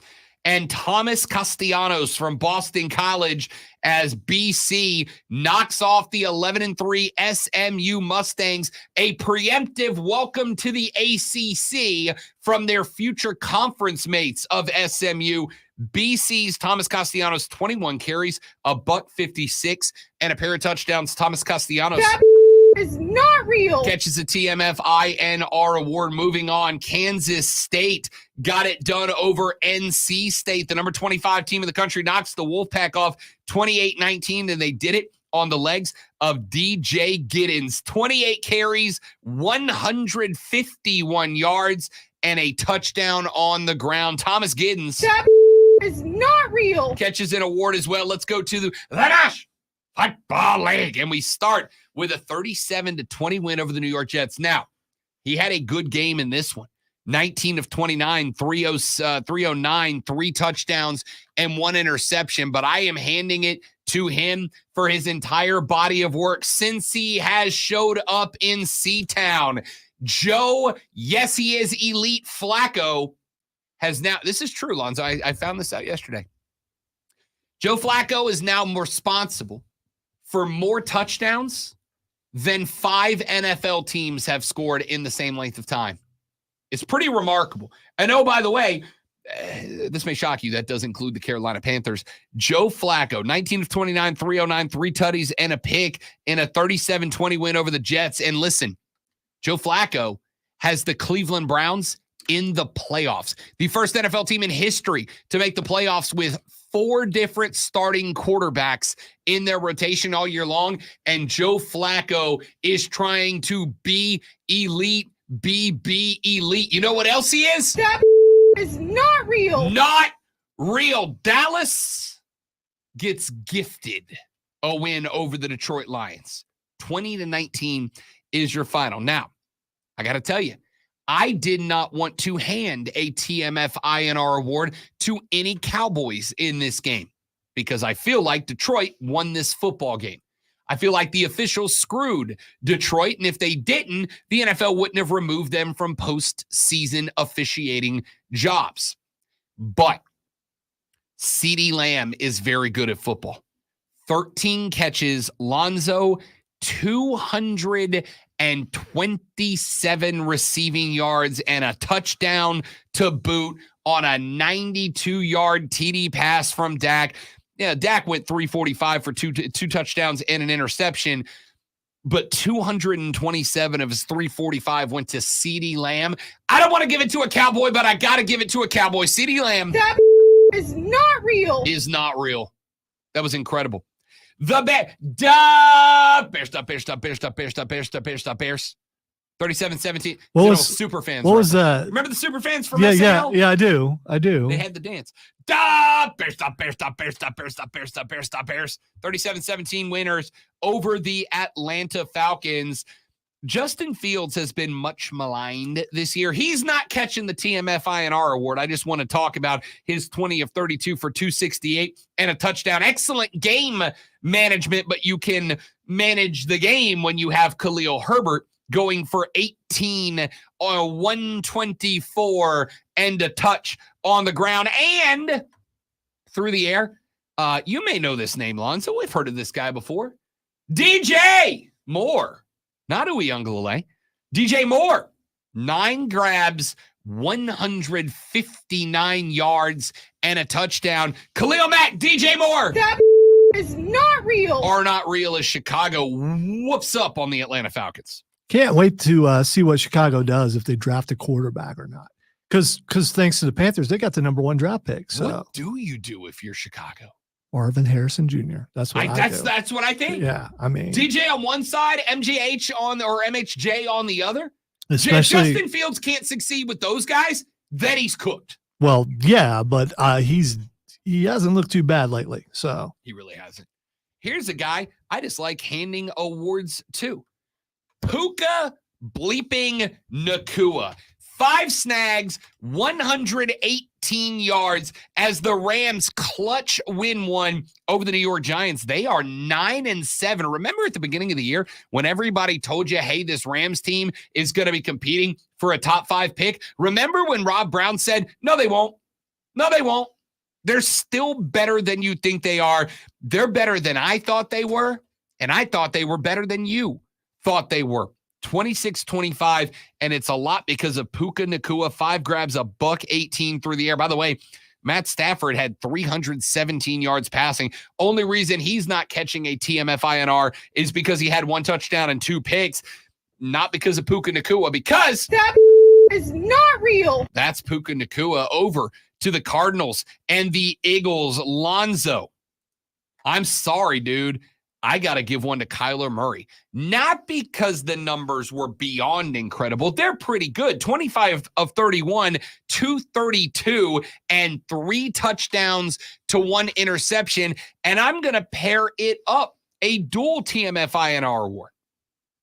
Averaging 5 yards a carry with a touchdown on 26 carries for 128 was James Conner. It's the old duo. This might not catch it in a lot of games, but it does when you go on the road to Philly in front of the most hostile sports fans in America, and you knock the Eagles off their own perch. Kyler Murray, James Conner, hell, the entire Arizona Cardinals program. That is not real. Get win number 4. if you watch the James Conner post, they interviewed him post, and I swear he looked like a Uso. I was just waiting for him to throw up the 1. I was waiting for that. Head of the table, and we wrap it up with a guy that we have already talked about on this show and a guy that we're going to talk about this show a lot more this season. I suspect that guy is Lamar Jackson. A perfect 158.3 passer rating. 18 of 21, 321 yards, and not 1, not 2, not 3, not 4, but 5 touchdowns through the air for Lamar Jackson. He is very good at football.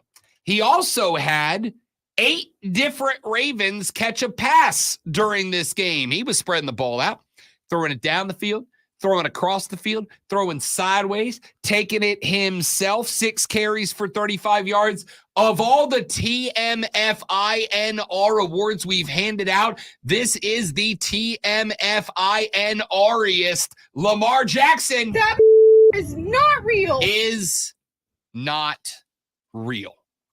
When we come back, a lot of y'all got out the step stool, got the hammies nice and relaxed, and took a big old swing of the leg to get up on top of that moral high horse to tell Florida State how they're toxic and their culture's bad and they're selfish. And when we come back, I'm going to tell you why that opinion is, frankly, very silly. And I'll do that next. It's Rob and Lonzo and you on the Rob Brown Show. This is the Fan Upstate.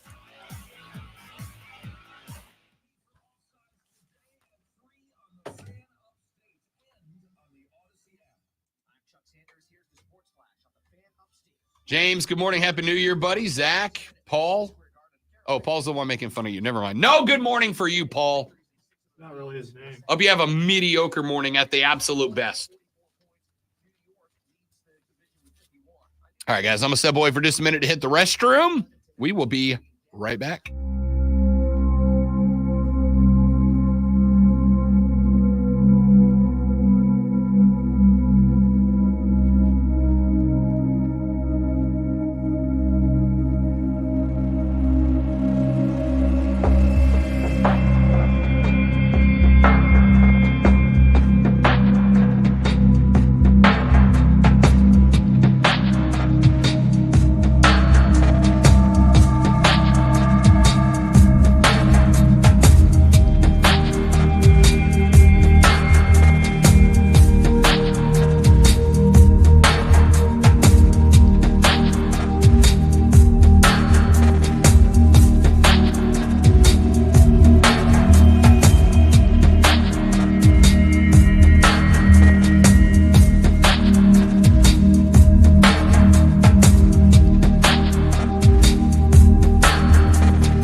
We're back. Thanks for hanging in there.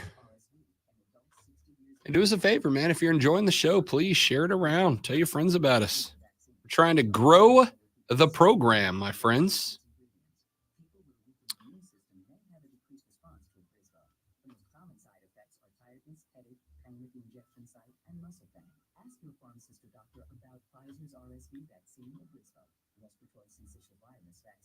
For full prescribing information, please call 1-844-989-7284 or visit Brisbane.com. Brought to you by Pfizer. Hey, Doc, nice office. Quick question. If you had to choose, would you give yourself a root canal or run payroll? Run payroll, no question. Seriously? Have you run payroll before? Paying my team with Gusto couldn't be easier.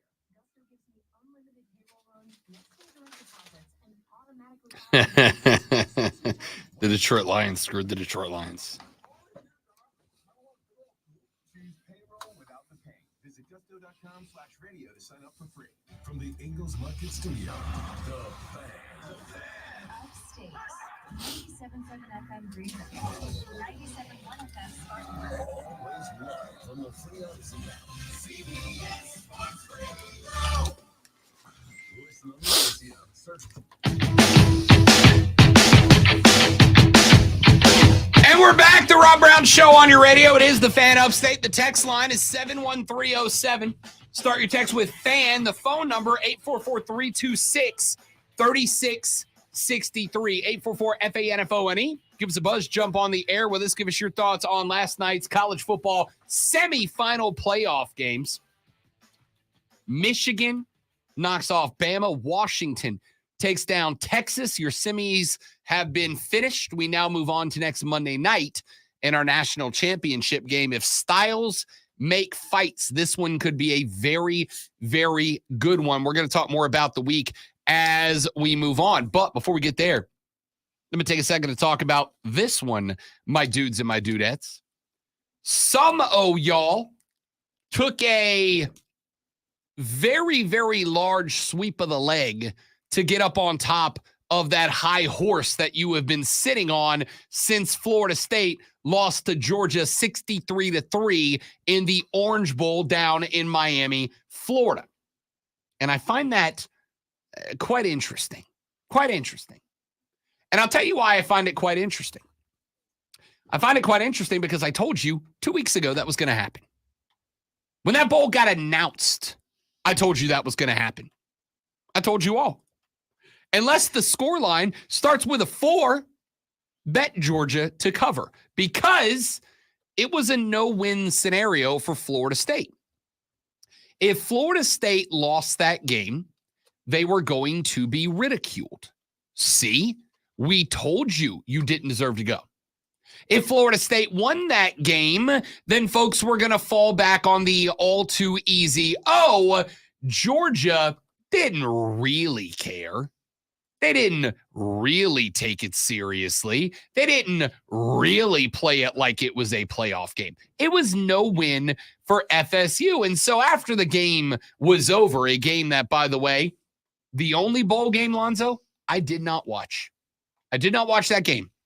They were not getting eyeballs from me. When that game was over, I popped on social media because I am a lunatic.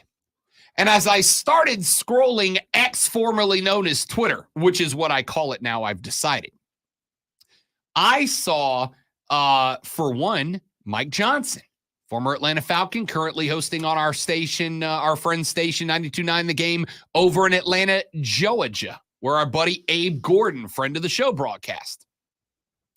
And Mike said, if I was a player, I could not imagine seeing my guys in sweatpants on the sideline while I'm out there losing by 50. My dudes, that was always the plan. That was always what was going to happen. Because what are bowl games worth unless you're in the college football playoffs? 15 practices and a paycheck. Nothing else. And by the way, 15 practices and a paycheck for the school. Do you think 15 more practices was going to help Keon Coleman or Johnny Wilson or Trey Benson or Jared Verse or any other of the 12 starters, likely 7 or more of them that will end up in the National Football League? Do you think 15 more practices was going to advance their careers? No. You know what would? Workouts on the side with NFL coaches who were getting them prepped and ready for the combine, prepped and ready for the draft. That's all they had that was going to help them. You know who 15 practices does help? Next year's core group, next year's guys. Do you think that reps in the Orange Bowl was going to help Jared Verse or Keon Coleman or Johnny Wilson or any of the other guys who did not play? No, it was not. The only possible outcome outside of an Orange Bowl win, yay, that's exciting. The only thing that was a possibility was an injury that would wreck their NFL draft stock. Don't believe me? Will Shipley, whose knee got busted up or leg got busted up late in a meaningless game against Kentucky. Now, the game may mean something to you. The game may mean something for program pride, and that's all well and good.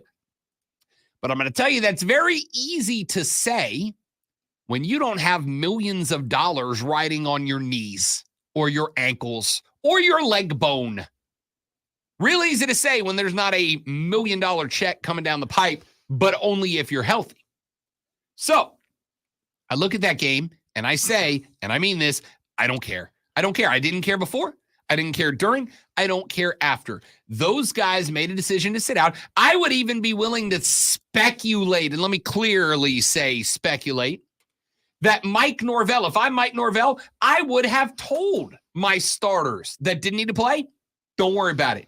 Show up, come get the experience, come get the swag. Let's go hang out on Miami Beach for a couple of weekends, go flirt with the bikini girls, have a wonderful time in sunny South Florida, but I don't want you to practice and play because I want to get my freshmen reps and my sophomores reps and my juniors that are coming back next year reps. I want to get the guys who are going to play next year meaningful reps against top tier opponents to give them more XP before we come back and try to run the table again next season. It's real easy for me. And for those of you saying, oh, it just shows you what the culture is in Tallahassee, may I remind you, that last year Florida State went to a bowl game.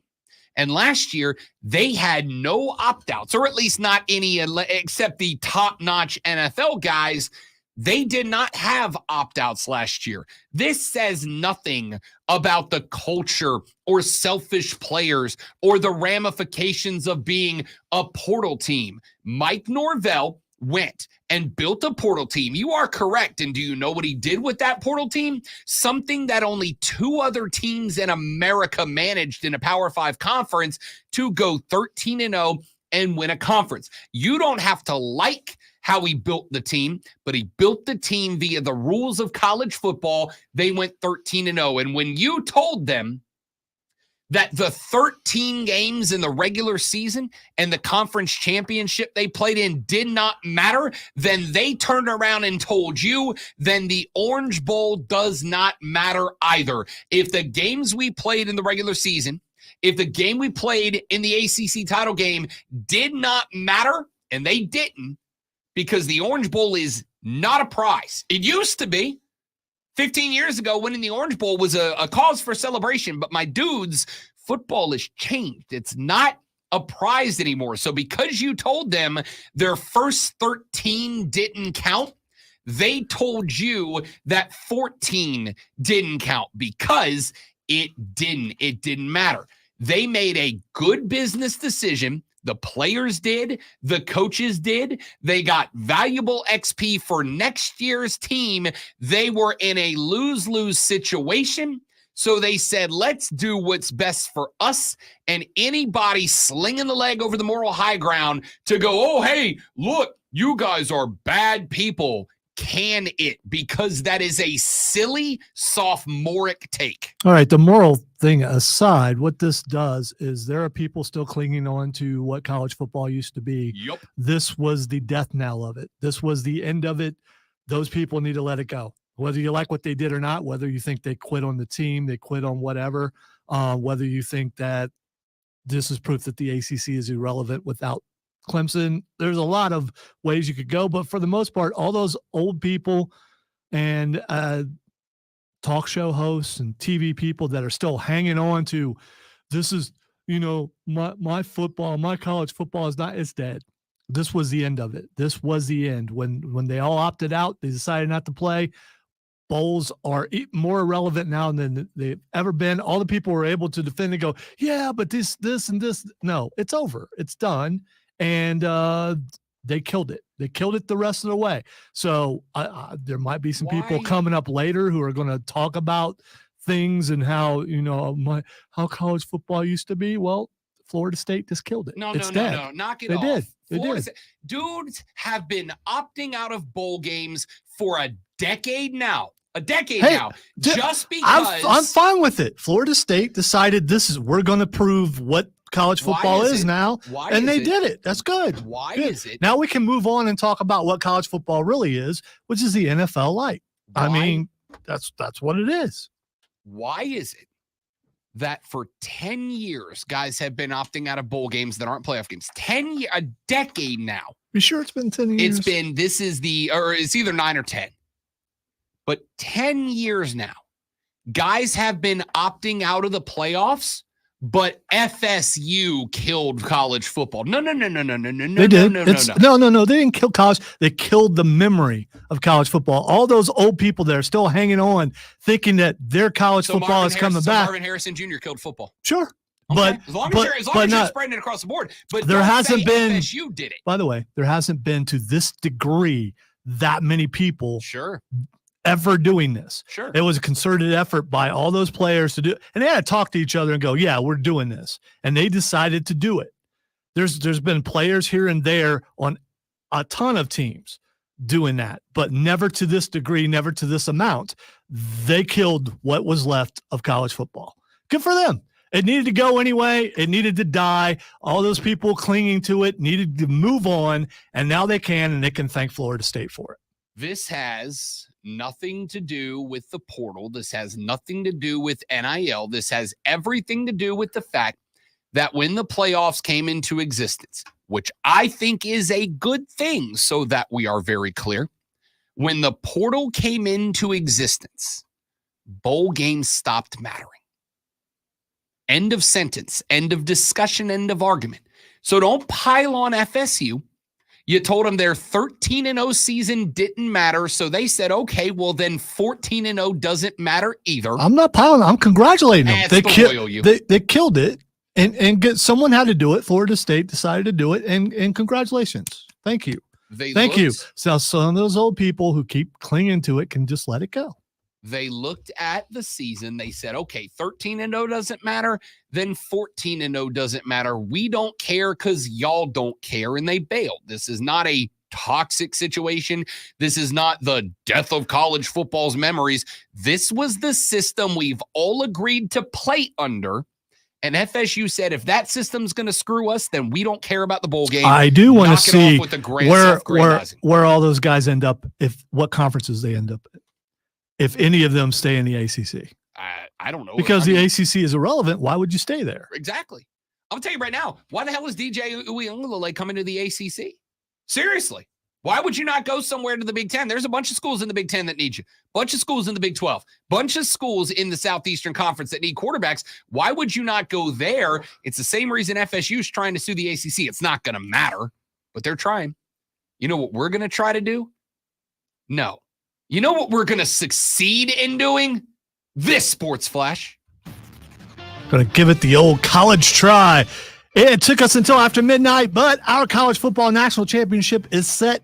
In an overtime thriller, Michigan knocked out Alabama 27-21. J.J. McCarthy went 17 for 27 for 21 yards and 3 touchdowns for the Wolverines, while Blake Corum scored a touchdown with less than 2 minutes remaining to send it to OT, where Jalen Milroe was kept out of the end zone from 4 yards away to end it. There was no question about the Sugar Bowl's MVP, as Michael Penix Jr. finished 29 of 38 for 430 yards and a pair of touchdowns, leading his Huskies to a 37-31 win over Texas. The Longhorns made it exciting late, driving deep into the red zone, but fell short, handing Washington the victory.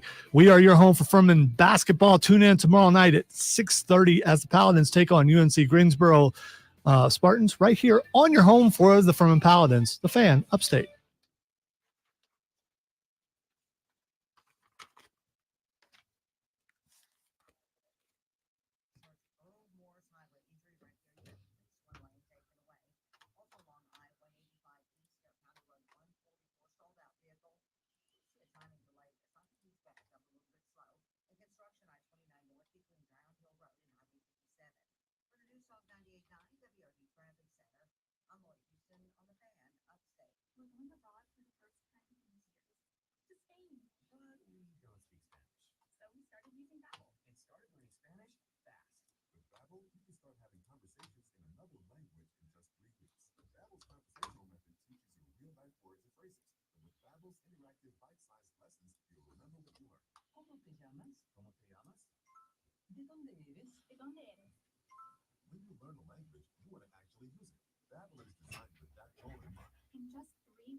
Two for two on the flashes. I mean, I could do some of the other stories, but those are the most important. Yep, I agree. And if I do something else, I might get a talking to. So ain't nobody wants a talking to. Yeah, I got too much work to do. To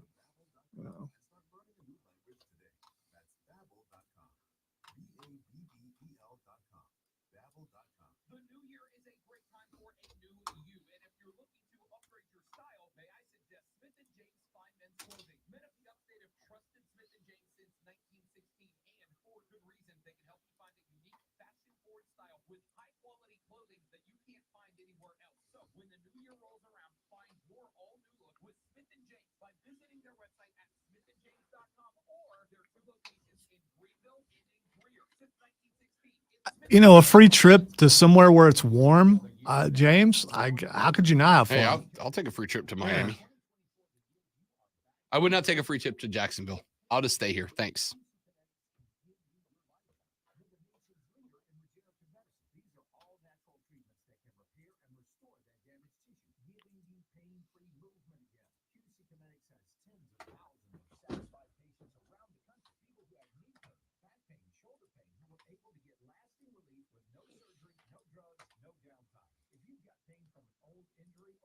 associated with arthritis, you need to check this out. The future of medicine is here. Regenerative treatments from QC Kinetics. Make the call now so you can get the most out of 2024. Get back to doing what you love. Don't forget, you can use your HSA and FSA funds.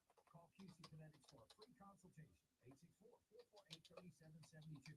864-448-3772 in Greenville and in Asheville. 864-448-3772. Prescriptions require an online consultation with a healthcare provider who will determine if appropriate restrictions apply. See website for details and important safety information. Subscription required. Price registration on product and subscription plan.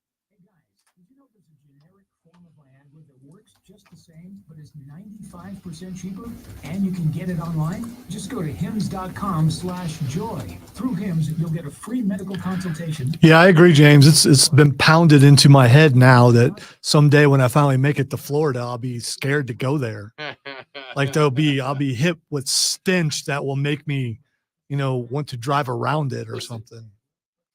Florida's got 1,000 incredible cities in it. Orlando, Tampa, Miami, Key West, Destin. There's great places to visit in Florida. Jacksonville is not one of them. And that's not me. I like the shtick of poo-pooing Jacksonville publicly. Oh, no. I think we all feel that's real. I despise that city. I despise that city. I am telling you, as someone who lived there, Jacksonville is not worth visiting. There are 50 beaches in Florida better than Jacksonville Beach, and Jacksonville Beach is the only good thing about Jacksonville.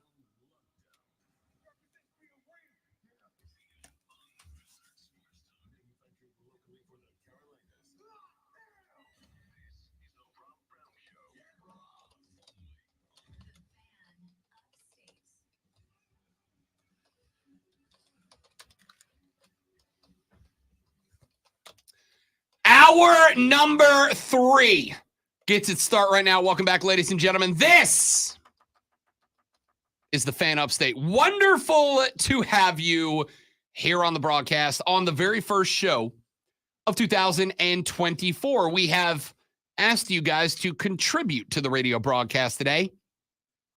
What is your New Year's resolution for this show? Specifically, those of you that have been listening for some time, but those of you that are new to the radio broadcast, what is your resolution for this show moving forward? I have given you mine. I've given you a few of them. Number 1, and I think this could probably go as a goal, not a resolution. The goal is for Alonzo and I to take a little visit back over to Columbia, South Carolina, coming up in August. We would like to bring home another Best Show in the State award from the South Carolina Broadcasters Association. The resolution is to do all the work we did last year to win our second, by the way, and a little bit more to ensure that happens. The second resolution I have for this show in 2024 is to get more interviews for you guys. We have done a pretty good job in the last 12 months of doing those. I look forward to getting even more of them for you this year. I hope to get more interviews for you moving forward.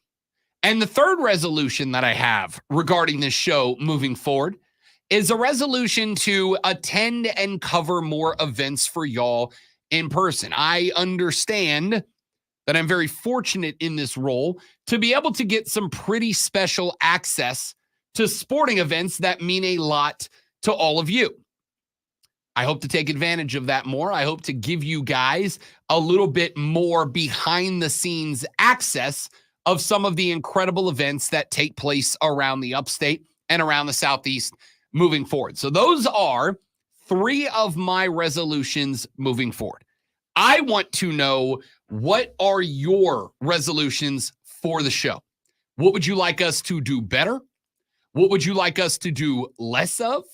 What would you like us to not change? What do you want to see out of the show in 2024? I want your New Year's resolutions for us.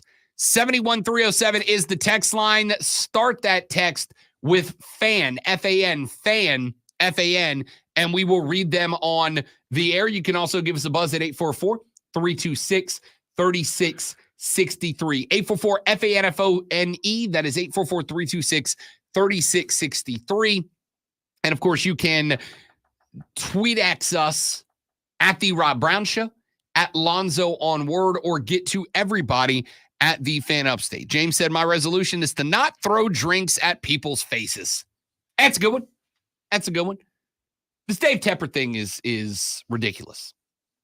It's just, it's embarrassing. It's shameful.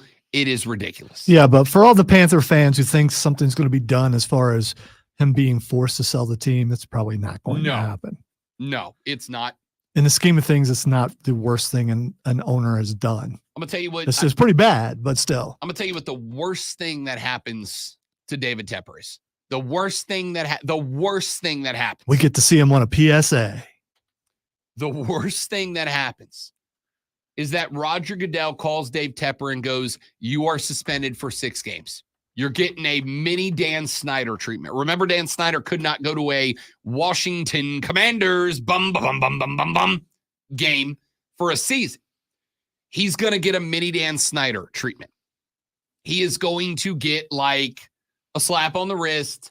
He's going to be told he can't come to the first, 3 home games or 4 home games for the Panthers next year. He can't be involved in those operations. You know what will be incredible? He can't be around the football team for 6 weeks and they go like 5-1.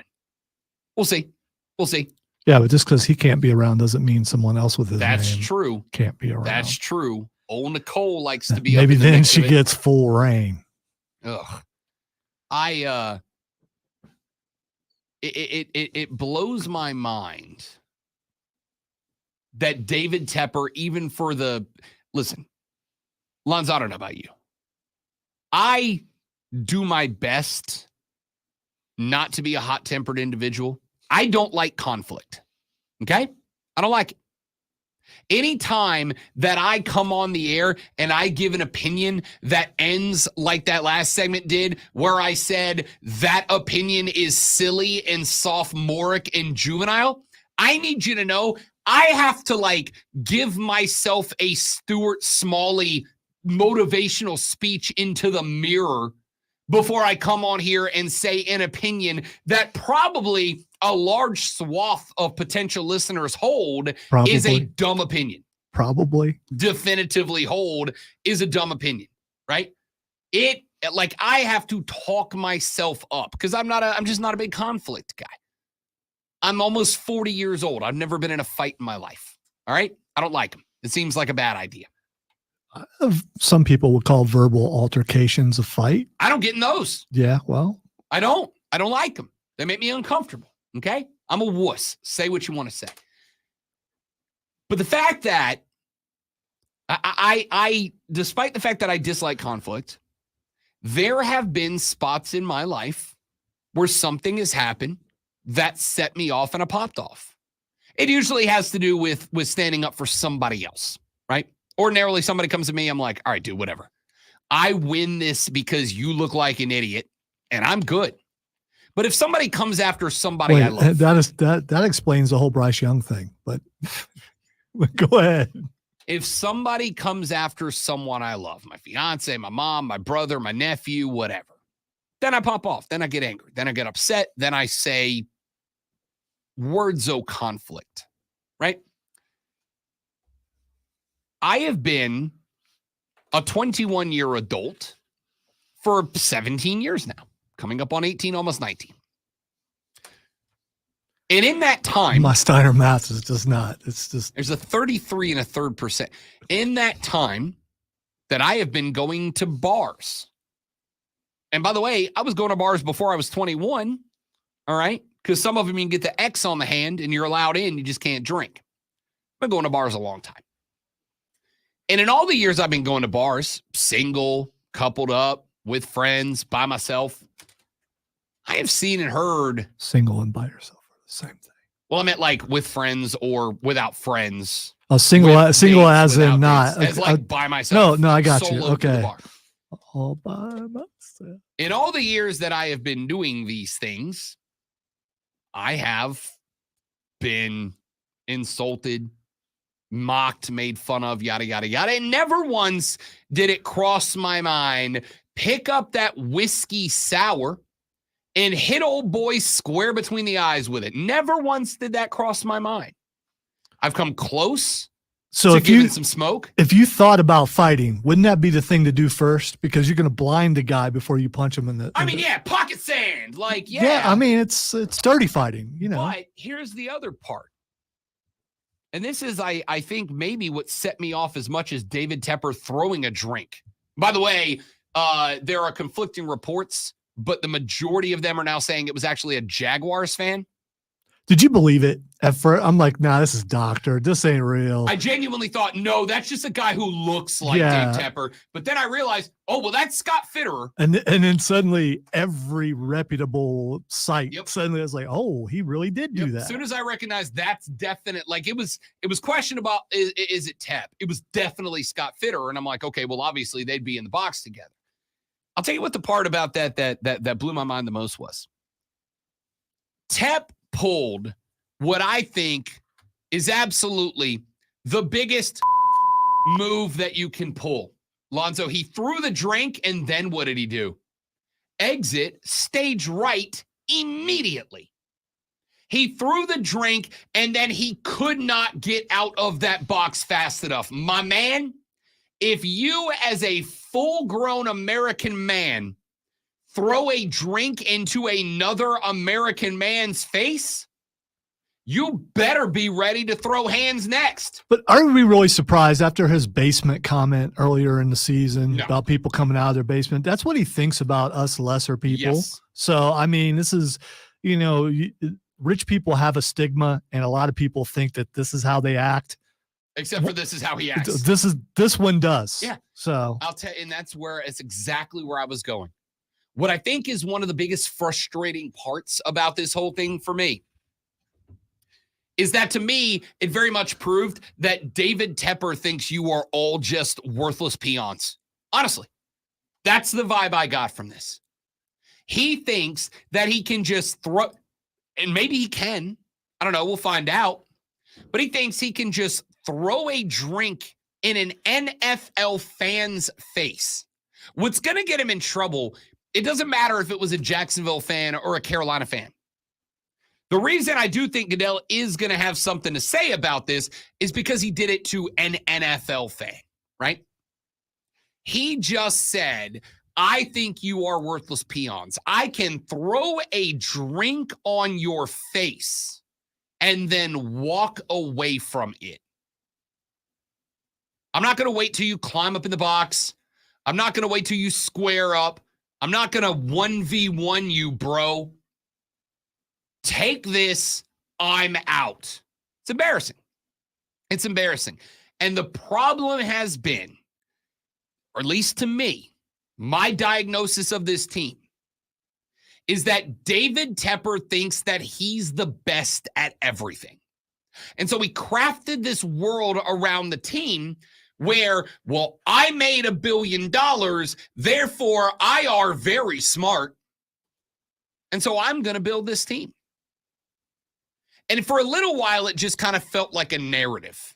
And then we started getting stories about flashcards being given by he and his wife to different coaches. I want you to run this defense. I want you to try this play. I want you to do this. I want you to do that.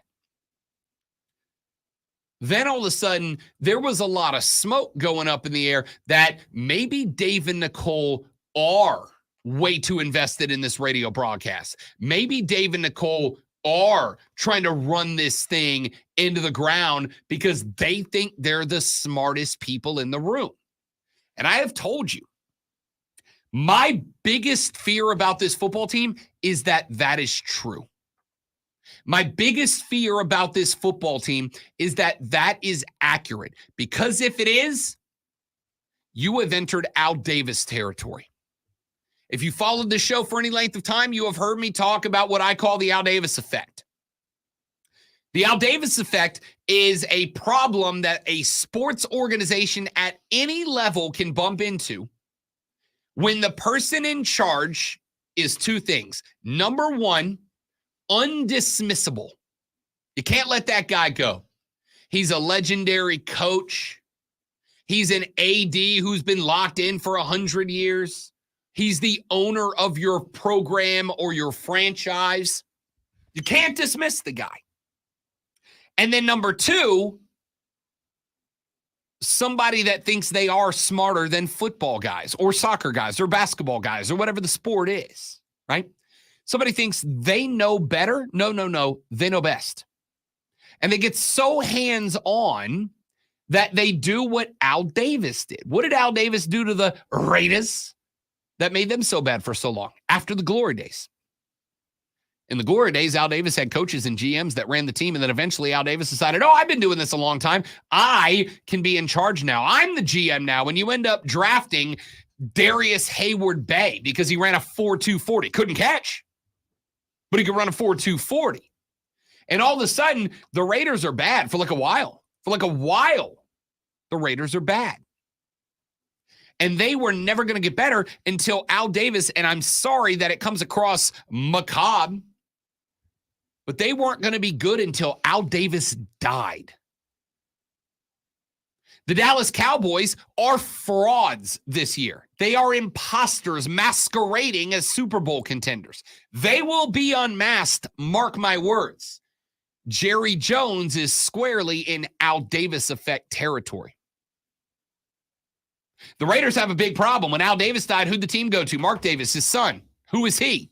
Al Davis again. The Raiders are still in Al Davis territory. Now, if they hire a good or leave Pearson as their head coach and Mark gets out of the way, maybe they got a chance. We'll find out.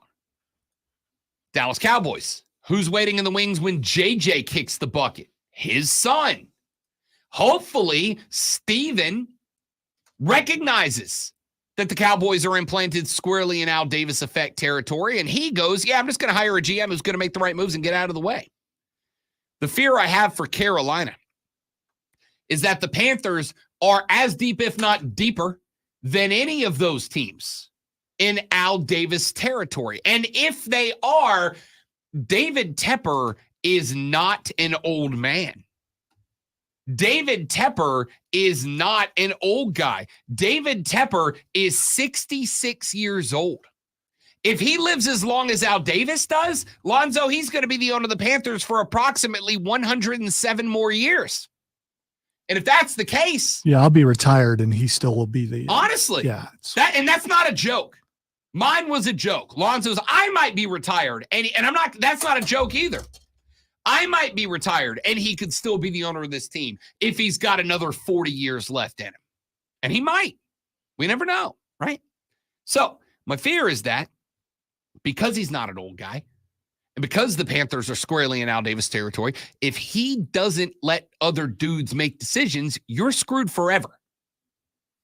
And the fact that he is so short-tempered, the fact that he thinks he is so far above the NFL fans that he can throw drinks into their faces and then just walk away. Lonzo, if somebody walked in this room right now and came over to the desk and just threw a cup of water into your face, what happens? The same thing that would happen if they threw it in your face. Yeah. I'd be on them. Yeah, somebody's getting whooped. I'm older, but, and I'm grabbing something on the way because I fight dirty. As Mark Henry once said, somebody about to get their wig split. Okay? This dude thinks he can just do that and walk away. That is the mark of a short-tempered, immature, out-of-his-element clown. That's what Dave Tepper is now. It takes a lot to get my colleague Mark Ryan and I involved on the same opinion, on the same page on a topic. We are on this. David Tepper is the worst owner in American sports right now. Now, there are more evil owners. John Fisher of the Oakland Athletics is an evil owner, but he's brilliant. He's brilliant. He ran that team immaculately to get them to Vegas, and I promise you the A's will be competitive in 2 to 5 years. I don't think the Panthers will be. I don't think they can be. I don't think they can. Because while there are more evil owners, more malicious owners, I think Dave Tepper is the worst owner in football now. And I think he proved it this past Sunday by doing what he did. So the best hope for the Carolina Panthers right now is that he catches a 1-year suspension, that he's not allowed to be around the team for a year, that he's not allowed to communicate with the team for a year. That's the best hope you got, because he has got you squarely in Al Davis territory, and that's not a place you want to be. Scott in Simpsonville text the show 71307. Start your text with Fan. He said, Rob, does that potentially count as assault? Could be some legal issues. Scotty Too Hottie, it doesn't potentially count as assault. It definitely counts as battery. You can't do that. Unless that fan was coming over the bar and you genuinely believe that he was a physical threat to you or those around you, you can't just wing a drink in somebody's face. That's a crime. So how does Tepper not have security? I mean, I don't know that he doesn't. Right. I would think somebody in that booth was security. I mean, again, like I will tell you, he's in a protected, isolated box. My bet is if he does, they're standing by the door of the box. Yeah, but my dude did climb up there and could have got in the box. He climbed up after. No, I box, agree, right? but he could have climbed in that box. You will also notice that Dave Tepper hit that 180 and got to the door real quick, which is what we in the business refer to as a move, dude. Do you immediately fire your GM if he doesn't jump in, if the guy climbs up? Bro, Fitterer was on the opposite side of the wall, standing there with his hands in his pocket, doing nothing. It was the perfect illustration of the ownership and administrative staff of this team. Tepper acting like a clown, doing dumb things, while his yes man, Scott Fitterer, stands in the corner with his hands in his pocket, doing absolutely nothing to make the situation better. I wonder if there's audio Perfect available, analogy. because I want to hear Fitterer going, good shot, boss. Yeah. Perfect analogy. What a clown. It's a whole clown show at this point. Let's take a break. When we come back, let's stick with the NFL for just a minute. I, for years, have said the NFL is not rigged. It can't be rigged. It's too big to be rigged. There's too many people involved in the process that has to go into rigging a game for there to never be one of them to come out and go, book deal. Even with a lifelong NDA, it would get out at some point, but there were not one but 2 games in the past 2 weeks that made me scratch my head and go, hold up, wait a minute. And I would like to address them when we come back on the Rob Brown Show in the Fan Upstate.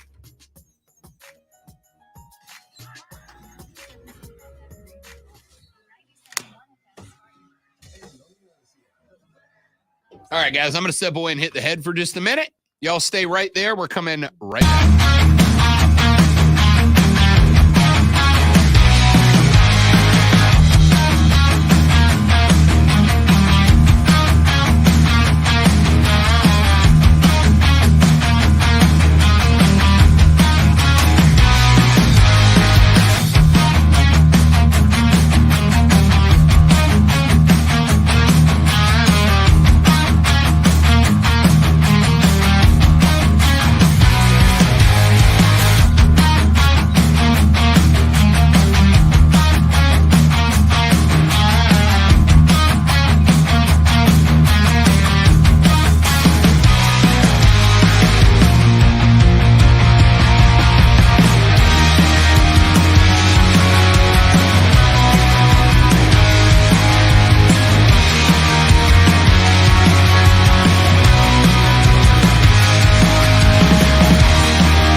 right, amigos, we are back. Thank you guys for hanging out.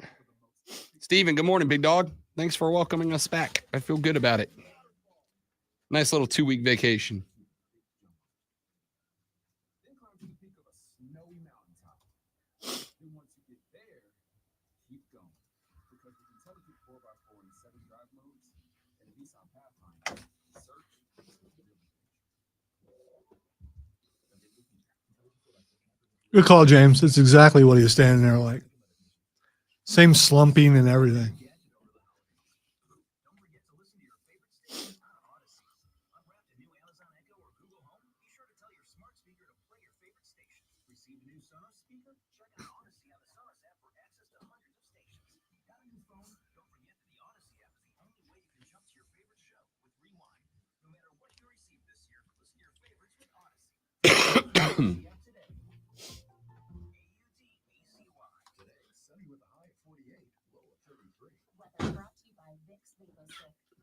Soothing, non-medicated Vicks vapors in an easy-to-apply stick. Soothing for your loved ones. From the makers of Vicks. Trusted for over 125 years. Sponsored by Progressive Insurance. Progressive Commercial. Just moved to Puerto Rico from Greenville, but still tuning in. Wesley, thanks, buddy. We're international right now.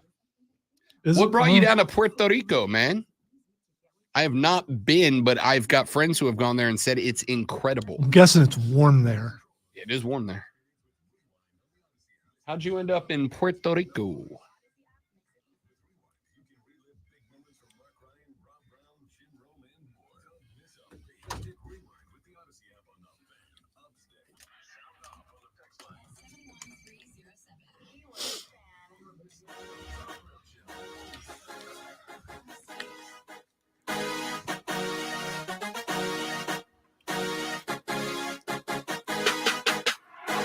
For a number of years, I have been adamant that I do not believe the National Football League is a rigged organization, a scripted organization. And one of the things that I thought was absolutely brilliant after the script jokes of not too long ago was the script commercials that the NFL has done. They have had players and really the whole league leaning into the concept of there being a script. It's been great. I have enjoyed it. And my thought process has been for a number of years that the NFL can't be scripted. It's too big. There's too many moving parts. There's too many people to be involved. And people are, by and large, even the smart ones, very dumb and capable of making mistakes. All it takes is one referee or one league official to go, hey, you know, back when we told the NFL to allow, I don't know, the Detroit Lions to fail when the Lions failed that 2-point conversion, and bango, all of a sudden, the conspiracy theorists have their hooks into some meat. You understand? I've been saying that for a couple of years now, and I felt real good about it. Real good about it. Conspiracies at that size are difficult to get into because of the number of people that would have to go out of their way to keep it a secret. If you have one person keeping a secret, that secret's probably getting out. If you have 2 people, it's twice the chance. 3 people, it's 300% more likely. And think about the exponential number of people that would have to A, know, B, execute, and C, never say a word about it. Even with a billion-dollar industry on the line, it's getting out. How many billion-dollar companies have we seen hit the skids because of a whistleblower? And by the way, even if they signed some sort of NDA, I am not a lawyer, nor did I stay in a Holiday Inn Express last night, but I think that even if someone involved in the scripting process for the NFL, if it was real, was to come out and break the silence, I actually think that whistleblower laws would protect them in that case from repercussions from the NFL. That being said, optics are important. There are 2 games in the last 2 weeks that I found very interesting based on the way they ended. The first one was 2 weeks ago when the Carolina Panthers were taking on the Green Bay Packers. You got, by far and away, Bryce Young's best game of his career so far. over 300 yards, 2 touchdowns. The Panthers fall to the Packers 33-30 in the final. Now, losing that game, not a big shock. The Panthers are bad, and the Packers are mediocre. And mediocre beats bad more than it doesn't. But there were a couple of calls late in that game that went against Carolina, including a catch that allowed the Packers to score, that I very much questioned. Then I thought to myself, that's unfortunate. They caught the wrong end of the call. It happens to everybody. I'm a Saints fan. I know as much as anybody else. It cost us the Super Bowl, in my opinion. Then I got to thinking about that game, and I said, all right, hang on, wait a minute. Next Sunday night, the Green Bay Packers are on the road. The Green Bay Packers are set to take on the Minnesota Vikings in an NFC North battle that very much has playoff implications on the line.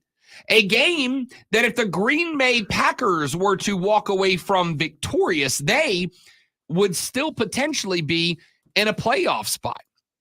And OBT Dubs, it's a Sunday night football game. It's a national primetime game.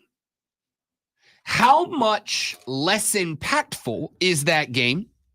And how much less attractive are the ratings for that game if the Green Bay Packers lose to the Carolina Panthers, not only losing to the worst team in the National Football League, but also eliminating them from the playoffs? Now that game has no playoff implications for Green Bay. It has drastically reduced playoff implications for the Minnesota Vikings. That's their primetime game next week. It hurts the ratings. But I thought, it's unlucky. It's a bad call, right? It's a bad call. Everybody gets them. And then this past weekend, we had Detroit, we had Dallas. This is another game with massive playoff implications in the NFC. The Detroit Lions were still very much alive for the 2 seed in said NFC. If the Lions win that game, they got a very elevated chance at getting the 2 seed, which means that Ford Field would host a first and second round game. And if somebody found a way to get by the San Francisco 49ers in the divisional round, theoretically, the NFC Championship game could be played in Detroit, Michigan. On the flip side, you've got the Dallas Cowboys. They are, whether you like it or not, and I don't, they are NFL darlings. They are the most valuable professional franchise in the United States of America. They have the largest NFL fan base, even if it is composed primarily of bandwagon fans. They are the largest fan base in North America. Except for the fans in this building who are Dallas Cowboy fans. They're very awesome people. Legitimate fan. But they are still predominantly composed of bandwagon fans. Had the Dallas Cowboys lost that game, working on the assumption at the time that the Philadelphia Eagles at home should have had zero problems getting by the Arizona Cardinals, they lost that game. But had Dallas lost that game and Philly held up their end and beaten Arizona, Dallas would have 2 things happen. Number one, they would be out of the race for the number 2 seed in the NFC. And more importantly, they would have been down a game to Philly in the NFC East. They are now a half game up, actually a tiebreaker up on Philly for the NFC East Championship. How big of a deal is that? Well, Dallas has won 15 consecutive games at home. They are trash on the road. They lost at Arizona. They got killed at San Francisco. They barely escaped at the Chargers. They lost at Philly. The only game they convincingly won on the road was at Carolina, and they're bad. They lost handily at Buffalo. They lost at Miami. And oh, by the way, looks like Miami are frauds now too. They are trash on the road. We already kind of suspected that. We anyway. did, but, Lamar kind of solidified that thought. They are T-rash on the road. By winning the NFC East, they would not have to go on the road until they go to San Francisco for an NFC championship game. And again, if somebody finds a way to upset the 49ers in the divisional round by way of winning the NFC East, the Dallas Cowboys would find themselves hosting an NFC championship game. So, in back-to-back weeks, in the most clutch of moments, some interesting, dare I say, controversial calls took place that allowed two of the historic and largest franchises in the National Football League, Green Bay and Dallas, to have their playoff implications benefit from them. I go back to that Detroit game. Detroit drives the field. They score a touchdown with seconds left to play. Dan Campbell, and again, you can pin this on Dan Campbell if you want. I don't have a problem with him going for 2 in the win. They had been good in short yardage situations in that game. Zero issue with Detroit going for 2 in the win. Forget overtime. The overtime in Dallas benefits them. Let's just try to outright win this thing. They go for 2. They complete the 2-point conversion. They are on the sideline getting ready for the kickoff when the referee says, number 68 did not check in. And all of us went, oh, that seems bad. That seems bad. And then minutes after the game was over on a very controversial call, and at the time, it didn't really feel controversial.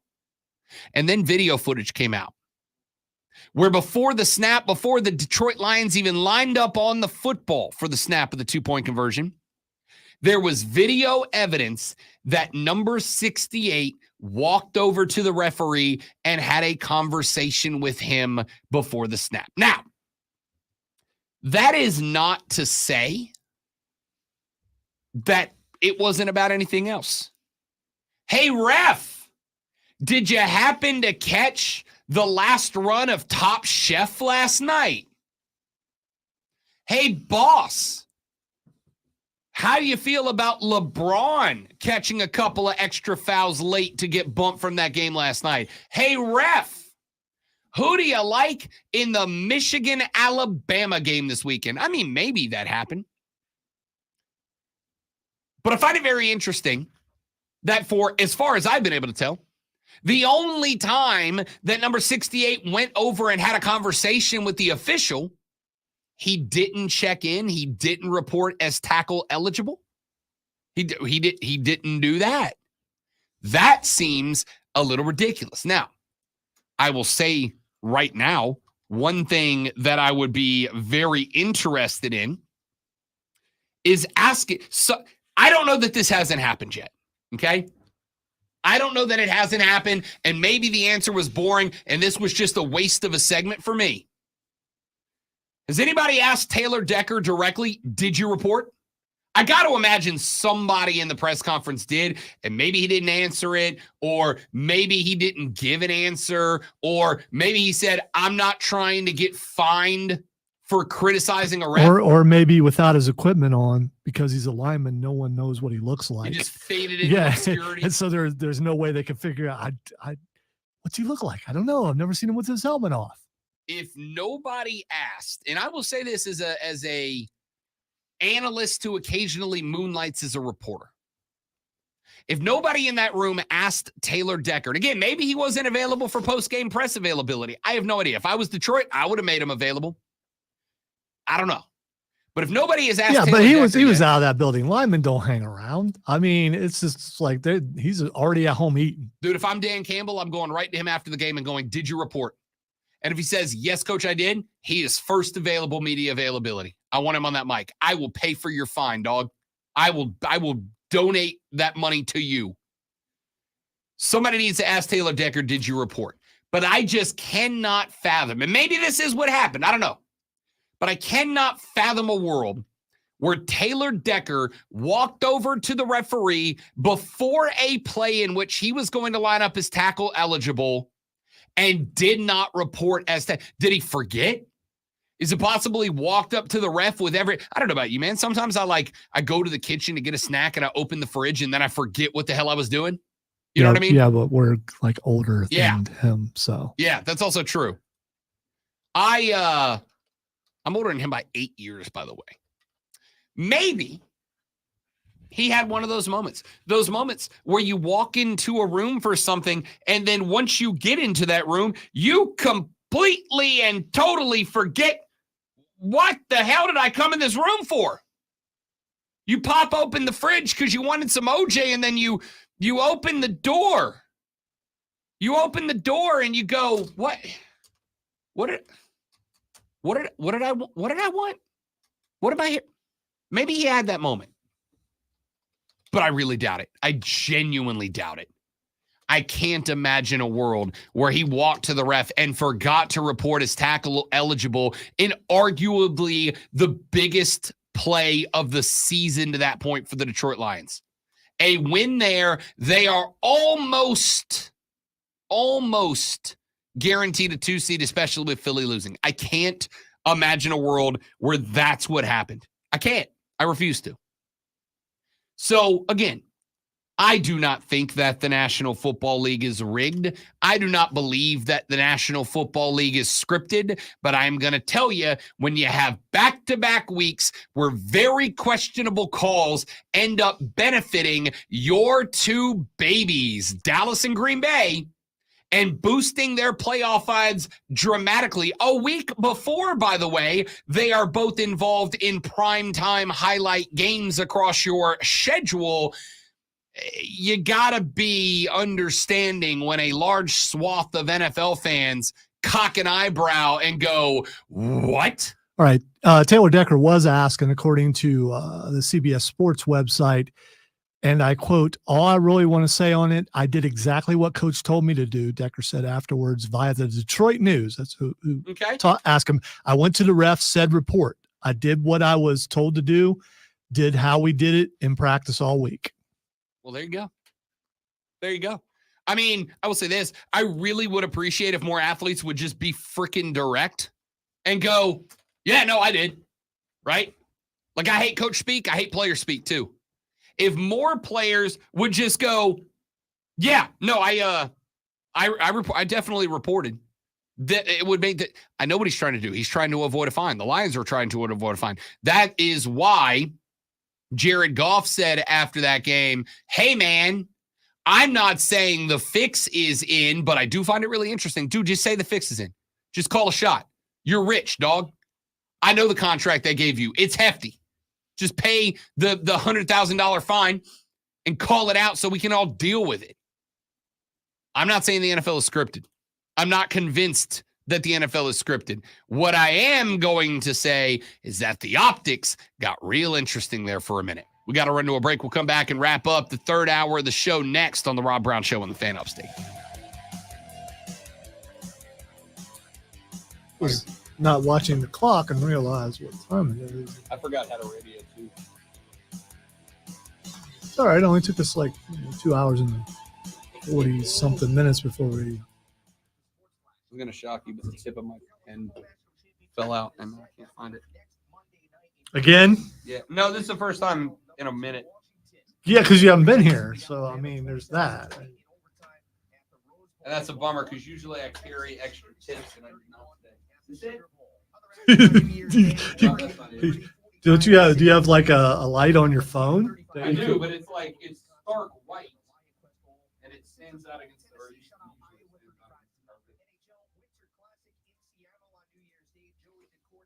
Oh, man.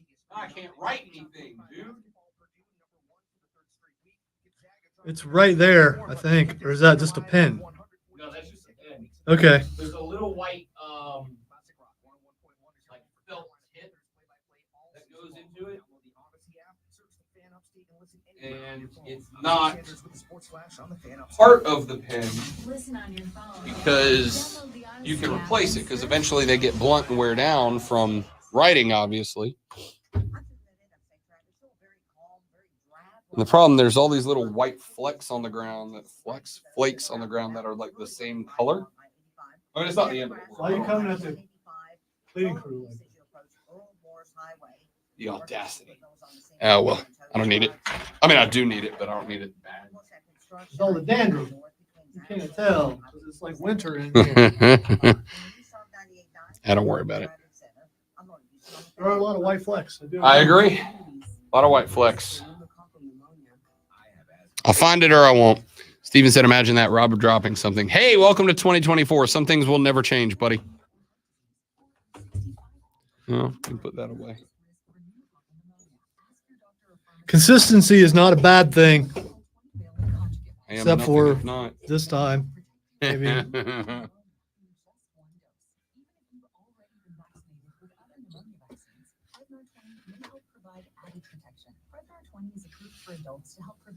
Yeah, I have no idea what Rob's shirt says. It is a It's covered by the flannel. Reedy River Riot Rainbow There we go. Triumph supporter section exclusive member t-shirt. Why would you cover that up? I mean, that should be, Well, it's not, but be it's front and also center. too cold not to go flannel over it today. And It is. what is this hat that you're wearing? Why do I feel like I'm on the red carpet? What are we wearing to? Oh man, you should put that back on. I know. I'm You really? no, Did you get another haircut? Mhm. Really? I wasn't even sure. Oh my gosh, I am so disappointed. Well, because I went to I didn't like the shape of it after the first one. The only option was to go shorter to let it grow out uniform. Not that it's going to grow out till September. This is from the Azalea Cocktail Lounge in Pensacola, Florida. My brother and I's Christmas Eve tradition is on Christmas Eve we go to the dive bar and have a couple of Christmas Eve drinks together. And this year, I got to bring the fiance for the first time to celebrate what we affectionately refer to. The Azalea Lounge in Pensacola is known as the Z.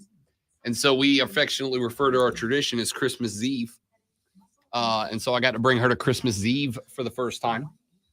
And she goes, I really like that hat. I want that hat. So I bought her the hat, but I also bought myself a t-shirt. And then when we got home, she went, I think I want the t-shirt more. And so now I own a hat. It's a good hat, though. Real good hat. Real good hat.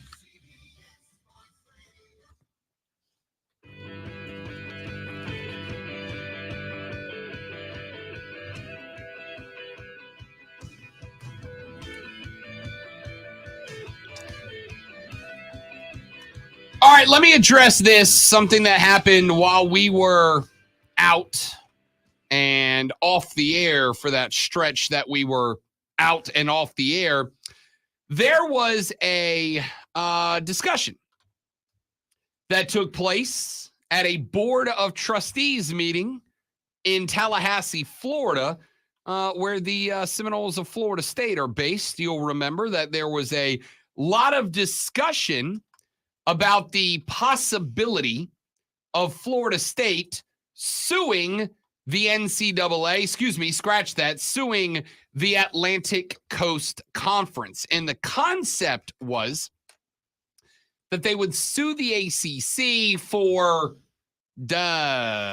reasons. They would sue the ACC for reasons. And there were a lot of different discussions about what that justification might look like. Well, I got some notes, a summary of that Board of Trustees meeting that happened just a little under 2 weeks ago. Here are the legal arguments that Florida State is making right now. Number one, the ACC's agreements and extension to the agreements are in violation of the state of Florida's antitrust laws. I'm not a lawyer. I don't know how all of those would play out.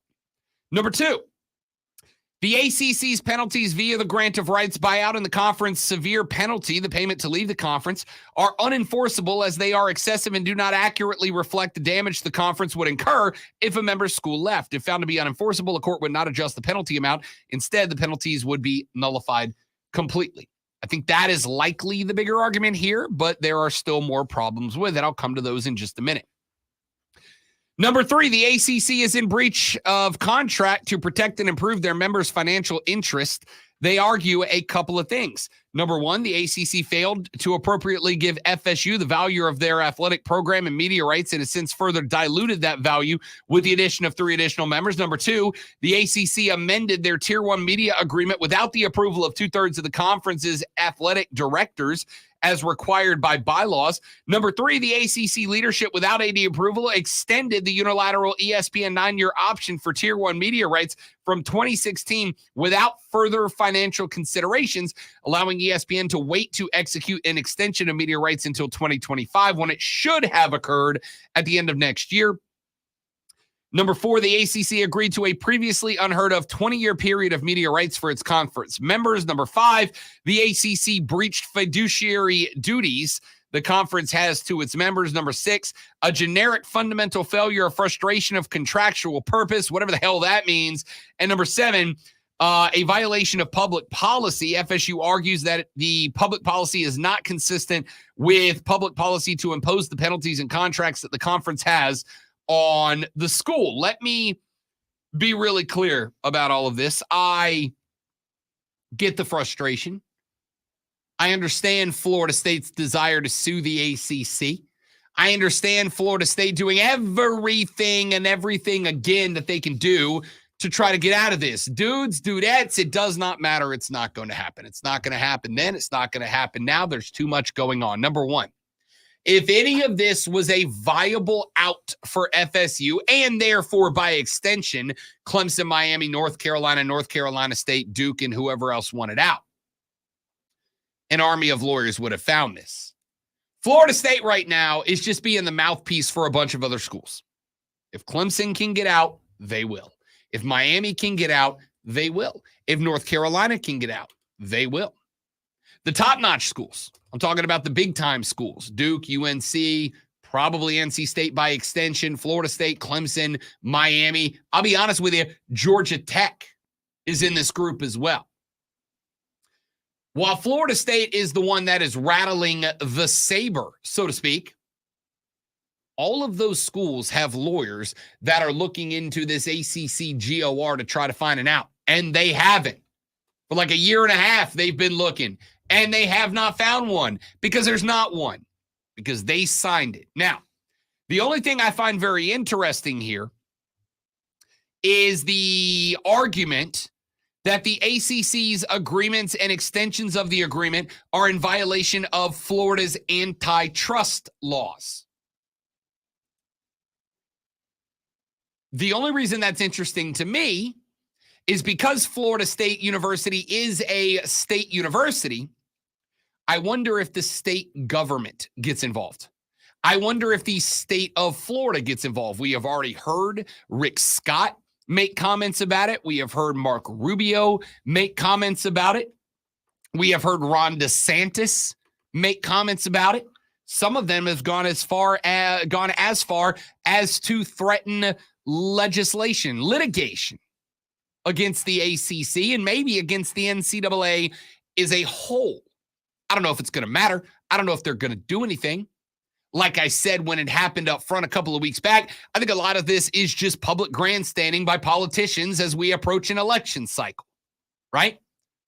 We're voting a new president this year.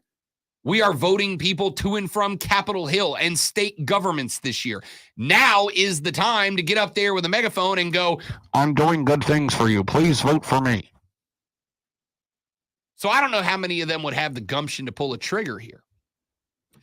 But if Florida State is going to lean on the state of Florida's antitrust laws and the fact that the ACC cannot override those within the state, again, Florida State signed the agreement, so I don't know that this does anything. But let me make clear to those of you trying to elbow drop FSU and calling them a bunch of whiny, entitled brats, the only reason this isn't Clemson or Miami or UNC or NC State or Duke or anybody else, Georgia Tech, is because Florida State started rattling the saber first. They started screaming first. And so all these other schools, in order to maintain a positive public image, are not going to do that. There's no reason to. Florida State's out there making all the noise. We're going to let the crazy guy go stand on the corner and yell, even though we agree with him, until something happens, and then we will follow the current to wherever destination we want to ends up at. I don't think anything's going to happen. I think if it was going to, it would have already. I think Florida State's angry. I think they're upset. I think they have every right to be. I also think this is something that has been going on for well over a year at this point, and because it has been going on for well over a year at this point, and an army of attorneys from multiple very smart ACC schools couldn't get it done, it's not getting done, dudes. But we're following it. We'll keep an eye on it. There are also many other sports stories that you should be following, and here are just a few of them. Well, we're obligated to talk about the most important one happening last night. It took us until after midnight. I guess that would be this morning. But our college football national championship is set. In an overtime throw, Michigan knocked off Alabama 27-21. J.J. McCarthy went 17 of 27, 221 yards, and 3 touchdowns for the Wolverines, while Blake Corum scored a touchdown with less than 2 minutes remaining to send it to OT, where Jalen Milroe was kept out of the end zone from 4 yards away to end it. There was no question about the Sugar Bowl MVP as Michael Penix Jr. finished 29 of 38 for 430 yards and a pair of touchdowns, leading his Huskies to a 37-31 win over Texas. The Longhorns made it exciting late, driving deep into the red zone, but fell short, handing Washington the victory.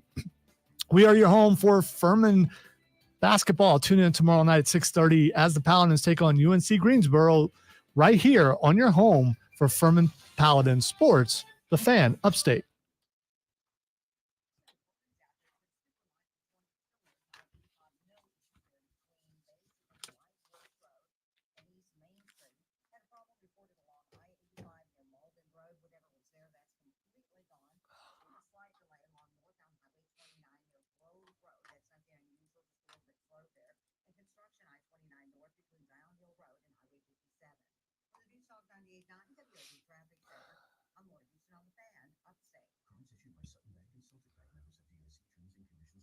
Are you the decision maker in your company? Consider this. For the first time in decades, there's a better option for a corporate card and spend management platform. Meet RAM, the only corporate card and spend management system designed to help you spend less money so you can make more. Most corporate credit cards offer points as incentives, but those points amount to less than their worth in real cash value. RAM's corporate cards offer you cash back, real money in your pocket. Plus, you control who spends what with each vendor. And RAM software collects and verifies receipts automatically, which means you'll stop wasteful spending and close your books in hours instead of days. Businesses that use RAM add up to 5% to their bottom line the first year. If you're a decision maker, adding RAM could be one of the best decisions you've ever made. And now get $250 when you join RAM. Just go to ramp.com/free. Ramp.com/free. ramp.com/free. Oh, it's cold. Fighting through a headache, Steven. I'm surprised I made it through all 3. Medicine is worn off already. Try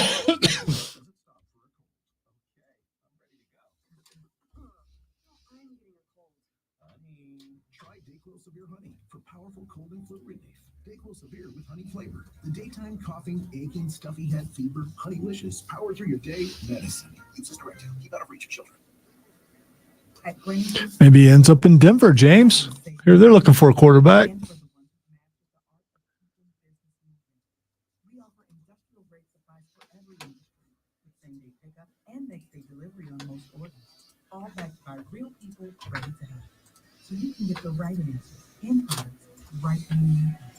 Call Granger.com or just .com. Granger, the one who get it done. When it comes to the best sports talk, listen to the Fan Upstate on Odyssey, no matter where you are, in the car, at home, at work. Download the free Odyssey app on your phone. Search the Fan Upstate and you're in the game. Hey, now we roll. The Fan Upstate. The Fan Upstate. WOID Spartanburg. WIBC HD Greenville, the official sports voice of the Upstate Fan. CBS Sports Man, check this out. We're on official Rob Brown lockdown. Represents me to win. Yeah. Unfiltered sports talk manufactured locally for the Carolinas. Lockdown. The Rob Brown Show. Only The Fan Upstate. Yeah! Yeah! Yeah! Yeah! Yeah! I wasn't ready. It's been a minute. I don't know if we should play him anymore. I mean, because Yeah. I don't know. I don't think he's relevant anymore. Maybe just for nostalgia's sake. I accept. The fourth and final hour of the Rob Brown Show goes now, ladies and gentlemen. Welcome back. This is the Fan Upstate. Lonzo, is there a word? Nope. Okay. Is there a word for a moment where you are both disappointed and pleased at the same time? Besides employed. Complacent? I need a word for if someone is both disappointed but pleased at the same time. And I need that word to describe the feelings that I had during the Pop-Tarts Bowl. And here's why. I don't care about the game. Right now, $5. Who played in the Pop-Tarts Bowl? Exactly. Yeah. Exactly. Man, I really wanted that $5. $5 right now. Who played in the Pop-Tart Bowl? Anybody in the stream puts it in 3 Michigan seconds. State versus Nope. Okay. Nope. You don't remember. I don't remember. You know why? Because bowl games don't matter. How do I know bowl games don't matter? Because the biggest story out of the Pop-Tart Bowl was the damn mascot. America. Now, here's why I was disappointed and pleased at the same time. I was disappointed, Lonzo, because we were told we were getting an edible mascot. Do you remember that conversation? Yeah, I saw your comments. I can't. Okay. All right. All right. You're really going to do this. Yeah, I am. I am. Because I was promised an edible mascot, and I got very excited. You are sadistic. I mean, there's some other thinking of words. I accept So that you one. wanted to see a live Pop-Tart eaten on. I was told that we were getting an edible mascot. And I got very excited because I don't know why. There was nothing in bowl season I wanted to see more than a couple of offensive linemen from a victorious team just going ham on a moving, living mascot at midfield. That's all I wanted. So That's you all I wanted some sort of Walking Dead thing to happen. Bro, Okay. I wanted a bunch of fat dudes wearing numbers in the 70s to pin a living Pop-Tart to the ground and just wreck it like the fat guys they are. I can say it. I'm a fat guy. That's all I wanted. And that is not what we got. It was a really big toaster, though. So I thought that was kind of. You didn't think the toaster was kind of cool? That is why, while I was very disappointed that I did not get to see a 6-foot-tall living Pop-Tart wrestled to the ground and consumed by an entire victorious offensive line, there is a part of me that was still pleased. Because the Pop-Tart climbed on top of a giant, yes, toaster. And the Pop-Tart held up the most motivational sign I've ever seen, so good that I took a screenshot of it in order to every now and then just give myself a dose of serotonin when the Pop-Tart held up a sign above his big, weird, googly eyes that said, "Dreams really do come true." And then suddenly, the Pop-Tart started slowly descending into a giant toaster.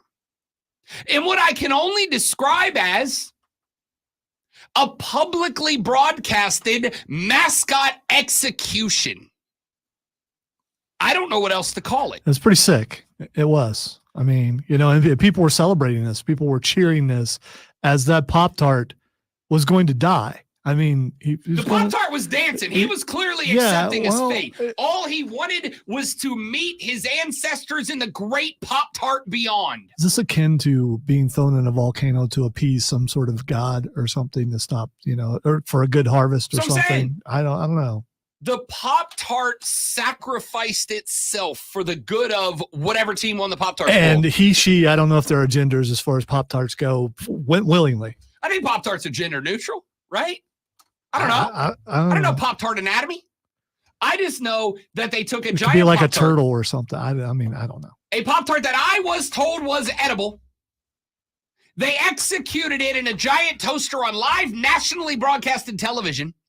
And then out of the toaster slid an oversized, but not egregiously so, regular Pop-Tart. It didn't. A very large Pop-Tart, but a Pop-Tart it wasn't nonetheless. the same size as the mascot either. No. It's when you bake it, maybe it shrinks a little. Nah, I've eaten Pop-Tarts. Yeah, they don't. You're they right. don't shrink in a toaster. It might get a little crispy around the edges You know? if you leave them in too long, but that's about it. Listen, it is tough to get a Pop-Tart right? It's tough because if you overdo it, you get the crispy. I don't want the crispy edges. I want just a little bit of crisp to the edges, but I still need the jelly or whatever on the inside to be nice and warm. I love a Pop-Tart. Okay? Or in most cases, scalding hot. Yeah. If you do it wrong, you get jelly in the middle of the Pop-Tart that is the same temperature as magma coming out of the surface of the earth. And if you do it wrong, you get a slightly less cold Pop-Tart. Okay? It's tough to get it right. They took a large walking Pop-Tart, executed it in a building-sized toaster, and then again, big Pop-Tart, but not as big as the mascot, slid out of the toaster for the team to then consume. On one hand, I was in a very weird way, very much enjoying the live execution of a Pop-Tart mascot. On the other hand, again, I really wanted to see the starting offensive line of Kansas State, who defeated NC State in the Pop-Tart Bowl, to tackle the living Pop-Tart and consume it at midfield. Yeah, you bring that living Pop-Tart here, us and the Rise guys, it's going to be a knockdown, drag out. Yeah, we're going to get to that thing. Yes. Crushed. Don't get me wrong. I very much hope for the delivery of one of the trophy Pop-Tarts. Yeah, he doesn't really want one though, because that would go against his resolution. I feel like I would have to break it to eat a desk-sized Pop-Tart. Therein lies the problem. I mean, like, you got to make an exception for desk-sized Pop-Tarts. I feel like it would be like a whole station event. I wonder if now you can buy those. For I could buy the giant subs for Subway for catering. Yep. Maybe you can buy that giant Pop-Tart. I don't know. All I know is very disappointed I didn't get to see an offensive line consume a living Pop-Tart. On the other hand, watching that Pop-Tart slowly descend into the bowels of what I assume can only be Pop-Tart hell, only to then be transformed into a Pop-Tart and consumed, was still pretty good. It was TV magic. I mean, how'd they do that? I mean, it was good. Effects these days are amazing. I enjoyed it. Now, something else that was brought to my attention this weekend, something that I genuinely did not know, and this may not be quite as entertaining as the Pop-Tart execution that we all got to watch. But I learned a little bit of information this weekend. Information that I feel compelled to pass on to you. You all know who Lee Corso is. Coach Corso. He has been a staple on College Game Day with rare exception for the past, 50 years or so. Did you know, Lonzo, that game day is Lee Corso's second job? Have you heard this yet? Second job as in he's doing two jobs right now? Uh-huh. And not only is he doing two jobs, but his first job is a real bona fide, genuine office job. I didn't know this. I found this out quite literally this weekend. I had no idea. I have always wondered on College Game Day why it is, and I assumed it's just because he's old and I am learning that the older you get, the more set in your ways you become, right? If you got something you've been doing for a while, once you hit whatever your age for going, I'm old now is, if you were doing a thing before you got old and you're still doing it when you get old, you will do that thing forever as you get older. Lee Corso on College Game Day, for as long as he's been doing it, has always, Lonzo, been waving around, much as I do with the Tablet of Truth pen here, has always waved around a yellow wooden number 2 pencil. I thought that was an interesting choice. Most people in a situation like that use a pen. If you're rich, you use a very nice pen that costs too much money. But Lee's always used a pencil. And I didn't know, it never stood out to me, but as soon as I found this out, I'm like, oh, it makes sense now. Apparently, Zoe, Lee Corso is the director of business development for the Dixon Ticonderoga Pencil Company. Ticonderoga. You know, where every American who ever went to elementary school got his yellow number 2 pencils from. Right? Right? All of us have had at some point a yellow number 2 Ticonderoga pencil. And a large part of the reason may be that Lee Corso is their director of business development. He apparently, during the off season, works 3 to 5 days a week in an office at the Ticonderoga Pencil Factory, and during college football season spends 3 days a week, Monday, Tuesday, and Wednesday, at the Ticonderoga Pencil Company.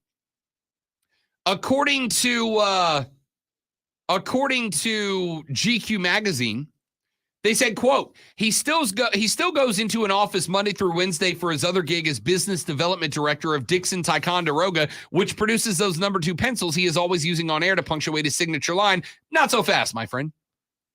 That's incredible. Apparently, they asked Lee Corso to come on board years ago for some PR work, and he did such a good job, they made him director of business development.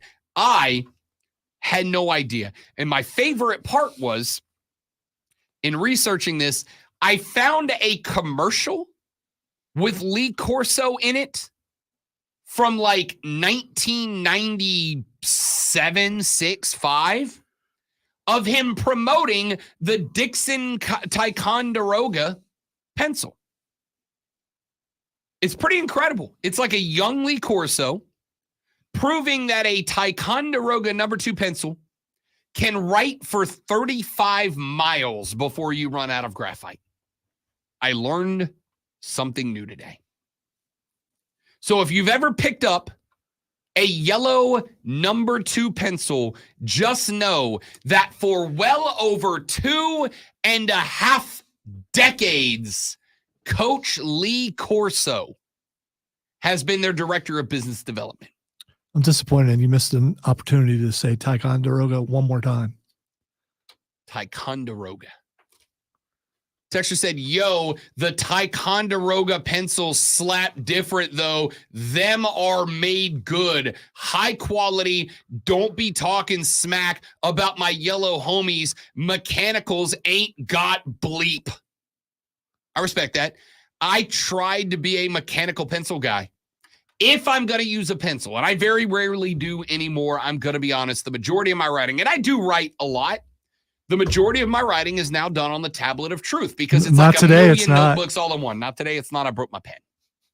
But 99% of the writing I do is on the old Tablet of Truth because it's a million notebooks all in one. I run out of, you never run out of paper on the tablet. So it's been ingrained into a more, major portion of my day. But if I'm at the house and I got to write something quick, I pass the pens, I pass the pen or the markers, I go straight to the pencil. I tried to be a mechanical pencil guy. I can't do it. I break lead out of mechanical pencils like I'm freaking paid for it. See, when I think mechanical pencil, Ticonderoga number 2 guy. I think they're the flat ones. Those are not aren't they? The flat ones? They're flat pencils. I'll have to look at it. No, those are carpentry pencils. Okay. Those are woodworker pencils. Those are pencils that are used in I think the reason they're flat is so if you have 2 boards together and you got to stick that pencil through to mark something, it's flat so you can wedge it in there. Oh, I don't know if that's true or not. I just made that up. So the mechanicals are like the refill ones. Yeah. Okay. All right. Yeah. Okay. They click when you run out of lead. You Back open in the my day, eraser. they didn't have those. They cut what down a tree and put lead in it. Like mechanical pencils got real big when I was, I don't know, late elementary school. And they tried to get us to change over away from the number 2 over to mechanical pencils. Hated them. Give me that Lee Corso Dixon Ticonderoga number 2 pencil every time. Lester checked in and said, American Fiber Castle Redwood number 2 is the absolute best for a pencil fight. Did they have pencil fights in your day? Oh, yeah, dude. Yeah, I didn't know. It may have went out of style by the time you were there. I'll tell you the one thing good about a mechanical pencil, and I remember this from middle school. If you disassemble the mechanical pencil the right way, and with the right application of a rubber band around the little pocket gripper thing. Yeah, I know where you're going with this. Yes. You can turn it into an incredible toothpick rifle. I wasn't thinking toothpick. That Yeah. sounds like you could put an eye out. You with can that. you can use little paper balls, but if you get that rubber band on there the right way and you disassemble, you take the spring out, the cap, the where the eraser is, that little clicky part, it comes loose. You put a rubber band on that, it pulls out. You drop a toothpick in there, you can pop your buddy from like 10 feet away and get that thing to stick. It's pretty dope. But that's it. Outside of that, Texture said, Rob, you're wrong. They are flat so they don't roll away. That makes more sense. I want you to know I literally made that thing up about them being able to. I had no idea, and I just wanted to make something up, and that's what I came up with. Well, them not rolling away. That makes more. That makes way more sense. Yeah, it does. That actually makes the most sense. Because you're in the middle of a project and suddenly your pencil, you got to put everything down to go. Yeah, okay. Yeah, that makes All way right. more sense. All right, we got to take a break. I need it. Listen. Sometimes I feel in this job, every now and then, I get a little nugget dropped on me that I feel like I am genuinely cursed with knowledge and I need to bring you all down with me. None of you needed to know Lee Corso's involvement with the Dixon Ticonderoga Pencil Company, and now you do. Almost 3 decades running, my dude has been hyping the yellow number 2 pencil, and now that is something that I have wasted 3 to 8 brain cells of yours by filling it up with that knowledge.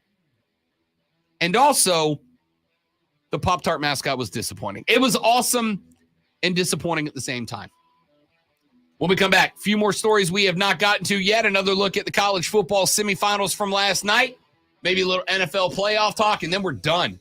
I'm Rob. He's Lonzo. The Rob Brown Show rolls on. It is the Fan Upstate. They're flat so they don't roll away. I know. I just made it up. I was BSing. It seemed like fun. You look really creepy when you just did that. I know what you're doing, but I'm just saying. At this point, it's just a Where's Waldo now. I can't stop thinking about it. Well, I think your search should be broader. It is. My bet is it probably deflection. bounced up under there. Or it could have went behind you. Is what I'm saying. Yeah, that's Over true. here somewhere. All right, dudes, we're stepping away for just a moment. Be right back.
Pop-Tarts in the microwave. All right, Captain So- America Chris Evans down the hall has joined us here. And he's mean as usual. As usual. 2024 is no different than Listen, 2023. you guys- He's very you guys- mean. You guys can fight each other in the hallway after. I have to ask the very important question that Chris just proposed, which is, have any of you ever buttered your Pop-Tart? Because I have not, but I also know Chris is one of dozens of people who have told me that buttering Pop-Tart is life. And the biggest question I have is, what flavor Pop-Tart? Because I'm going to tell you right now, it doesn't sound awful, but like I'm a big brown cinnamon / s'mores Pop-Tart Good guy. one. Have you complete? I'm not fat enough. Let me put some butter on heard it. the story about when we taste tested the brown cinnamon Pop-Tarts. I have not. Okay, we'll tell you that later. Okay. That was While we're fighting in the hallway. Yeah, while Yeah. we're fighting in the hallway. Yeah. During the fight, we will be. Yeah. Okay. We have like 1 minute and break. I need to know where you're going with this. This is the- all that matters in my life. I will say that any of the ones, and You can put anything on a Pop-Tart. I think you said jelly. The correct term is filling. Filling is what is inside a Pop-Tart. I mean, yes, but like if I it's a understand. strawberry Pop-Tart, that's No, jelly. we'll We'll call it filling. I it's accept calling it filling, just like the inside of a Any Twinkie. of the fruit-filled Okay. Pop-Tarts. So like a cherry you can butter. Pop-Tart. Yep. Also, Absolutely butter them. Also, and a great call from Joey B. Family Guy does a parody song about have you ever put butter on a Pop-Tart? It's so freaking good. It's a whole song. Quagmire and Peter Griffin play it together. It's incredible. Really? It's a genuinely a good song. I will play it for you after the show. Okay. It's very, I look very forward good. to that. But no, I have never put butter on a Pop-Tart. And Gotta try it. I can't break my diet. I have till January 31st. February 1st, I'll butter a Pop-Tart. All right, if you don't join the stream during the day, you just miss out on some incredible conversation. Captain America Chris Evans Or down the hall. weird conversation. I mean, see all of the above. Okay. Captain America Chris Evans down the hall just a minute joined the stream and asked me the question, have I ever put butter on a Pop-Tart? And the answer was no. However, I have heard that before. I have had literally sixes of people in my life tell me that I should put butter on a Pop-Tart, that butter on a Pop-Tart is a way to live your life. And my first question was, which Pop-Tart? Because I am a Pop-Tart connoisseur. There are very few flavors of Pop-Tart that I don't like. And for instance, like I can see butter on, let's say like a strawberry, right? Because here's the thing. I make a biscuit on a Wednesday or a weekend morning. I get up, I make a little breakfast for the fiance and I make some biscuits. I'm gonna go ahead. I'm gonna butter that biscuit. And then I know that's really funny. I was going to make that joke one step further, but I feel like I went far enough.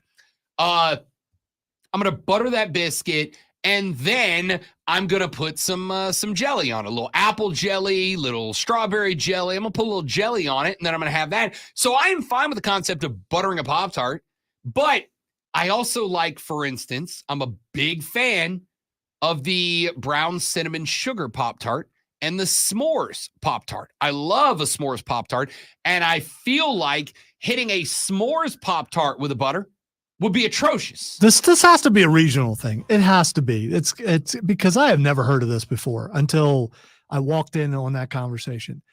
Who looks and goes, "Hey, you know what'd be better? Let's put some butter on that." No. I mean, I would try it, but still, what makes someone think, let's put butter on that? No, see, I think it makes sense. I do. Because See, I've had a conversation with our buddy from Ireland, Odie, about how they actually put butter on sandwiches. Sure. Put butter on their bread. Yeah. So maybe someone came from another country and decided to. so. I don't There's think no way so. that originated right here I because think it no did. one would do that. They I just think wouldn't. not only would somebody in America do it, but I think somebody specifically in the southern portion, the southeast. Yeah, that's my point. It was of America would do this it. sounds very Mississippi like. 100%. This Someone sounds in southeast. Mississippi. Yeah. Because staple of breakfast is a fresh, fluffy biscuit. Thank you, Lucas. I got told how stupid I was for asking that question. Obviously post toast so that the butter melts into an already hot pastry, right? Because by definition, a Pop-Tart's a pastry. So, And who uses a toaster anymore? You use an air fryer, so you can put butter on Can it you in air an fry air fryer. Pop-Tart? Yes, you can air fry Okay. anything, dude. we still have a toaster. I'm also going to be straight up. I don't think I've had a Pop-Tart in like a year. All right. I don't think I had a Pop-Tart last year. But I'm going to go with it makes sense. And it not only does it make sense, but it sounds like a perfectly Southeastern thing to do. Because staple of a good Southern breakfast is a big fluffy biscuit. You could have brisket for breakfast. You could. A big fluffy biscuit that you don't have to cut if it's a good biscuit. You don't have to cut the biscuit. It just opens. I can't say the word biscuit. You just open it up. That is so unsouthern that you can't say biscuit. It's nice and warm on the inside. You butter that biscuit nice and good. All right. And then once that biscuit's buttered, then you put the fruit jelly of choice on it.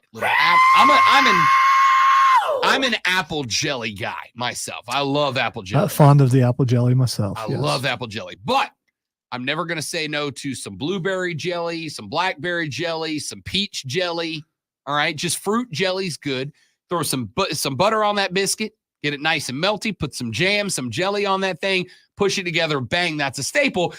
A Pop-Tart, though not as good as a fresh cooked, fluffy Southern country biscuit, is that it is a breadish product that is encompassing jelly. I mean, they call it filling, but it's effectively jelly. So butter on a Pop-Tart actually makes perfect sense. It is the same as putting butter and jelly on a biscuit. Hey, Rob, have you ever consumed a raw, uncooked Pop-Tart? Oh yeah, all the time. Okay, I will tell you because if I'm going to eat a Pop-Tart, I'm not going to take the time to toast it. I'm just going to. I will if I got time. If I am running out the door, if I'm sprinting out the door, or if I'm driving down the road and I got to pull into a gas station because I just got a hankering for a little sweet snack and I want something, a cold Pop-Tart is delightful. It's delightful. I will also tell you that I'm a complete psychopath in that, Lonzo. I will crack off the edges and eat them first, so that the last bite is always going to be center of the Pop-Tart, right? I will pull off the edges of the Pop-Tart, eat the crust of the Pop-Tart. Well, okay, so you eat the crust, because I was thinking, trimming the crust off like 1%. No, I'll still eat the crust. Okay, all right. But I eat the crust, and then I eat a circle around the Pop-Tart so that the last bite is right in the middle where you get the most filling of the Pop-Tart. Or if it's heated and you do that, by then the center should be cool. Absolutely. Yeah, okay, all right. So I will say I have eaten more cold Pop-Tarts than hot Pop-Tarts in my life. But if I got Pop-Tarts at the house, I got 15, 20 minutes. I don't want to make a breakfast, but I do want something quick. I will pop a couple of Pop-Tarts into the toaster and have a nice hot Pop-Tart. And now I feel obligated to put butter on one. Yeah, well, I'm not sold on it. I'm not. I don't see how that enhances the flavor. It's again, like, do you not like a biscuit with butter and jelly? It's the same thing. It's the same thing. I guess kind of, but Pop-Tarts also have sugar in it, and I'm guessing the biscuit. Well, I guess in the jelly. I don't know. It's the same thing. The only difference is that the bread portion of a Pop-Tart is a little thicker, more solid, more dense than a big fluffy biscuit. But broken down, it's the same thing. It's the same thing. Now I have to try it. And I can't. I started the don't be a fat guy anymore diet. I got 9 months to get hitched. And all I want's a butter Pop-Tart now. I just want to try it at this point. Maybe we bring in 1-2 pack of Pop-Tarts. We got a toaster downstairs. Maybe we bring in 1 pack of Pop-Tarts. You and I butter up a Pop-Tart before the show one day. I'm willing to do it. If we're going to do it, we're going to do it on stream, though. Yeah, for sure. And as long as it's not biscuits. I've heard you don't want to do those downstairs. I don't want to butter anybody's biscuit around here. I wish she was listening. You'd get a text right now. Anyway. From yours or mine or both. Yeah. There was an incident. Yeah. Really? I'm pretty sure you were told about it. You've just forgotten, but there's a good chance. It's probably a good idea for you to forget.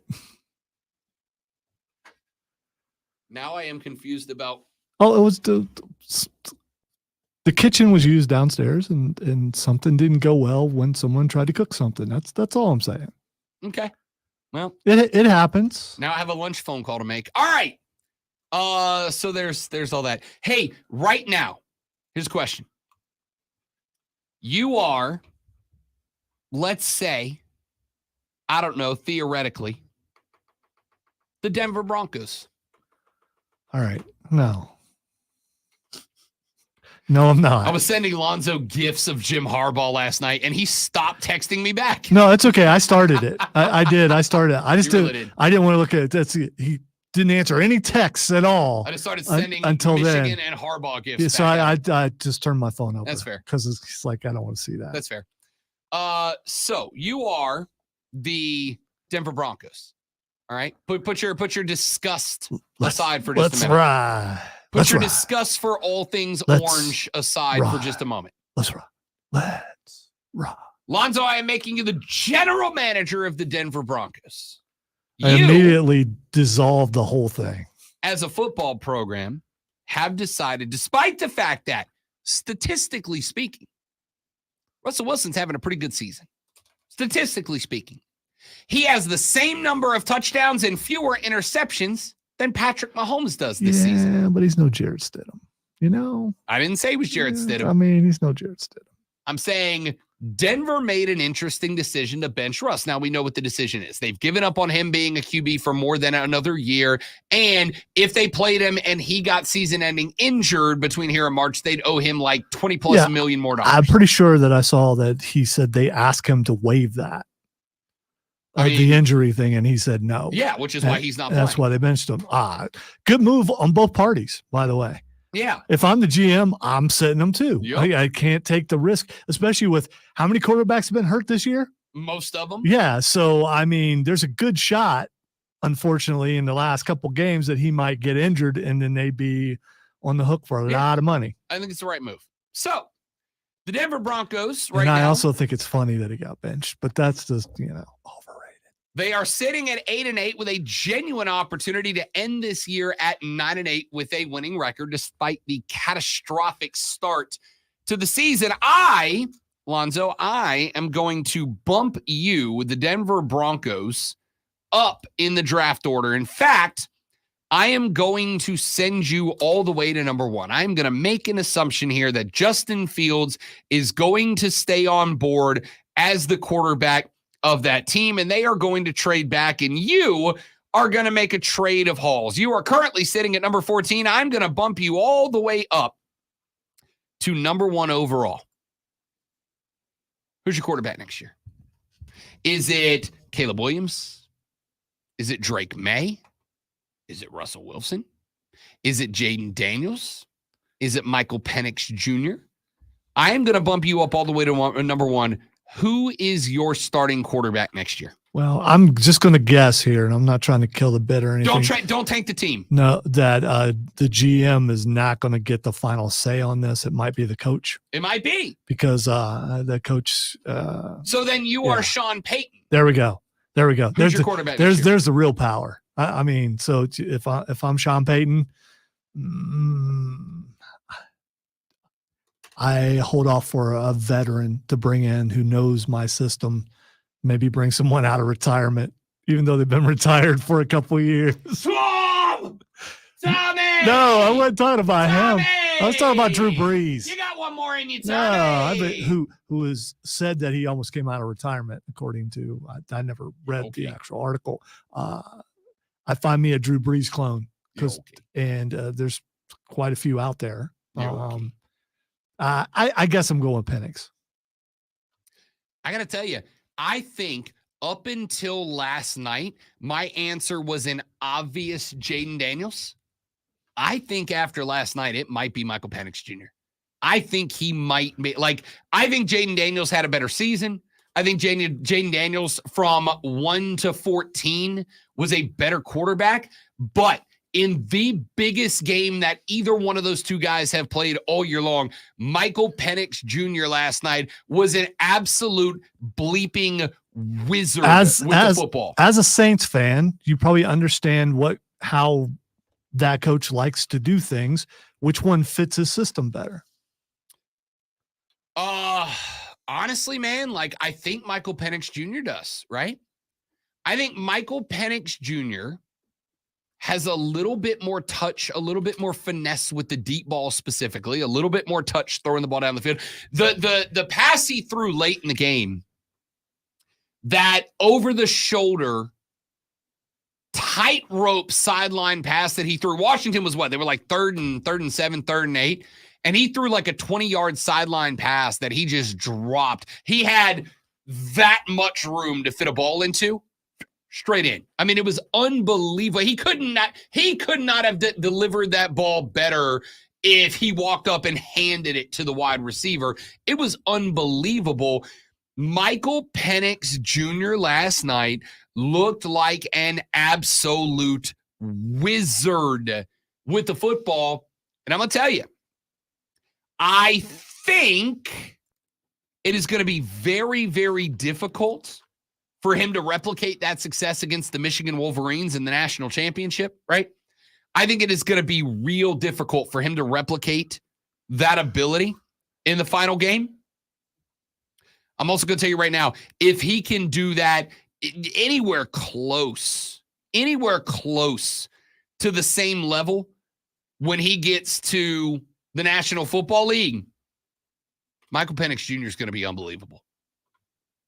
I don't know if he's going to go for 400 plus against Michigan in the national championship game, but if he throws the ball like that, he can get to 325. He can get to 300 and 2 or 3 touchdowns. Joey B said Penix is a Sean Payton dream. He really is. Here's the problem. They're drafting at 14.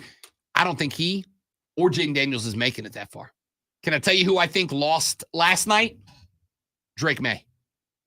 Does Drake May look like he belongs in the class with the... By the way, I don't know. Like, is Caleb Williams still the guaranteed number 1 overall? Like, I hear a lot of Bears fans that have been hitting me with like, oh, yeah, we need to go get Caleb Williams. He's a generational prospect. Listen, you know who else is generational? Marvin Harrison Jr. Yeah, I agree. If you think you have the quarterback you need and you got 2 picks, if you don't trade one of them away, why not? He's not going. How far does Marvin Harrison Jr. go? How far does he drop? 3 farthest. Right. So the only way that you don't pick one and take him is to trade out of 1 to like 2 or 3. Let's see. As it stands right now, Chicago has, courtesy of the Carolina Panthers, locked in the number 1 overall pick. Thanks, Dave. Number 2, the Washington Commanders. The Commanders are going quarterback. The Commanders are probably going to be without a coach probably by next week. So who knows who they're hiring? Probably. And they're still going to go quarterback. At number 3, the New England Patriots. They need quarterback and wide receivers. Here's the interesting thing, man. Outside of Justin Fields in Chicago, and there's a lot of people who feel like Chicago still needs a quarterback, like Justin Fields ain't the guy. I could see quarterback or wide receiver going at 1. I could see quarterback or wide receiver going at 2. I could see quarterback or wide receiver going at 3. I see wide receiver going at 4. That's Arizona. At number 5, that's the first spot you don't need a wide receiver. The New York Giants, that is a like defense everybody. Maybe an offensive tackle or lineman. I can see a wide receiver going at 7 to Tennessee. I can see a wide receiver going to 8 at New York Jets. But I can see quarterbacks going to not all, but most of these teams as well. Man, I think Drake May and Caleb Williams both lost last night, frankly. Because does either one of those guys, the Drake May or Caleb Williams, look like they deserve to be in a class with Michael Penix Jr. or Jaden Daniels right now?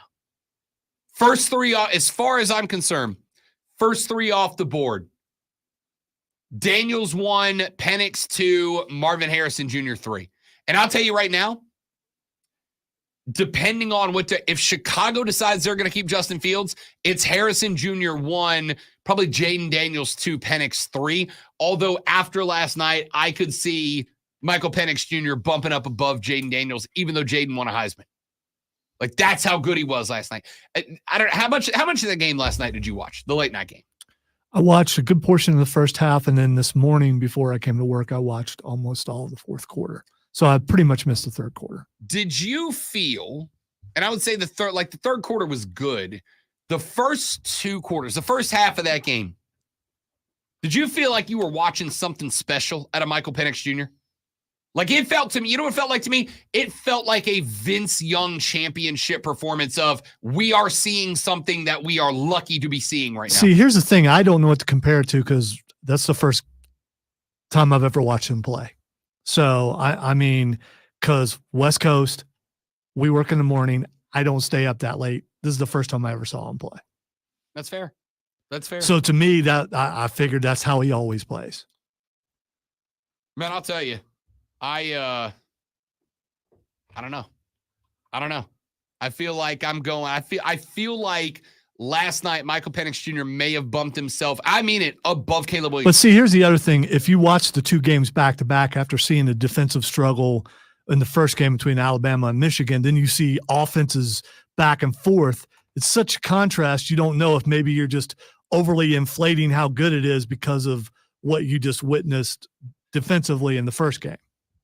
I just pulled up Pro Football Focus's quarterback class draft ratings. They have got them in this order. Tell me where they're wrong. They got Caleb Williams 1, Drake May 2, Jaden Daniels 3, Bo Nix 4, Michael Penix Jr. 5, Shador Sanders 6, JJ McCarthy 7, Quinn Ewers 8, Michael Pratt 9. That list is totally popcorned into the wrong spots, man. Way wrong spots. All right, we got to take a break. When we come back, we will wrap up the first show of 2024. Hey, I am looking for your resolutions for our show. I want to know what your New Year's resolutions for the Rob Brown Show are. I've given you mine. To do a show good enough to get back to Columbia in August, to book you guys more interviews, and to cover more sports live and on location to give you more background information. What are your resolutions for the show? What do you want to see more of? What do you want to see less of? What do you want to see us do different? What do you want to see us do better? Text them to us, 71307. Start your text with FAN. We're back after this on the Rob Brown Show in the Fan Upstate.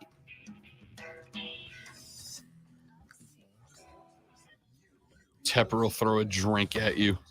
Yeah, he definitely would. What a clown, man. he wouldn't hit me because I'm elusive. I do some Matrix type stuff.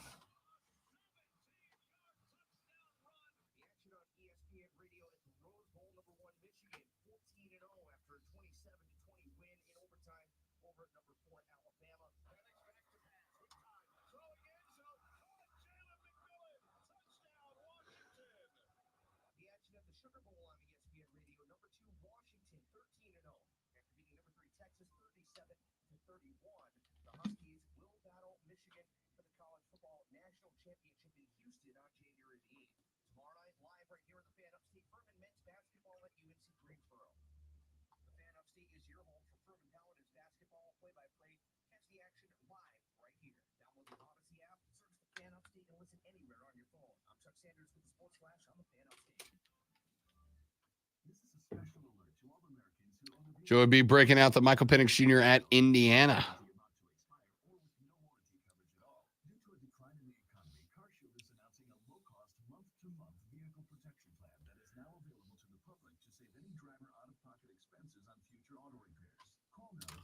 Forgot all about that. I like base my life season to season, now game to game. Game to game. I'm trying not to think about the last time I saw Ohio State.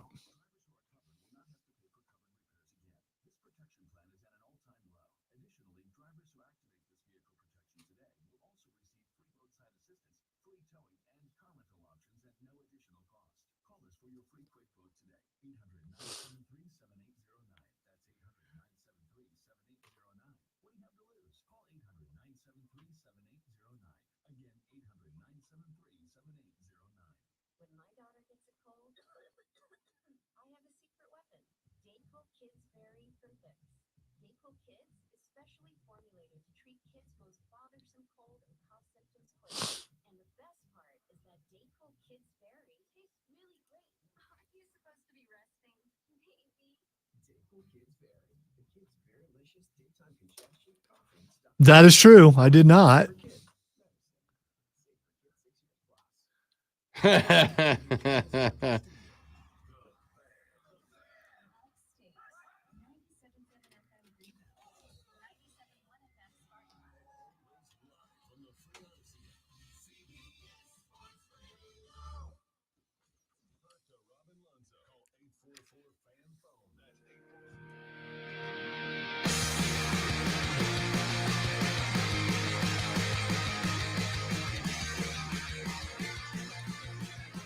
right, so taking into consideration last week's NFL results, I asked this question. I was hosting BetMGM tonight on the BetQL network last night. If you happen to be listening around the show yesterday evening or around the evening yesterday to the station, you would have heard me. And we got to talking. Myself and John Martin out of Memphis, Tennessee, was my co-host last night.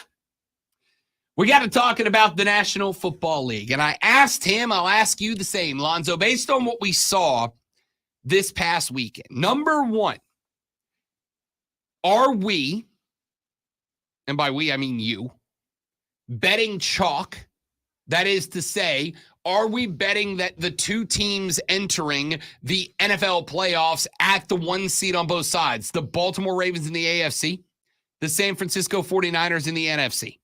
In a year that I have said this has been the best year for NFL parity in a very long time. Like, it felt like there were multiple teams this year that could jump out. Two seem to have cleared their orbit. The Baltimore Ravens in the AFC and the San Francisco 49ers in the NFC.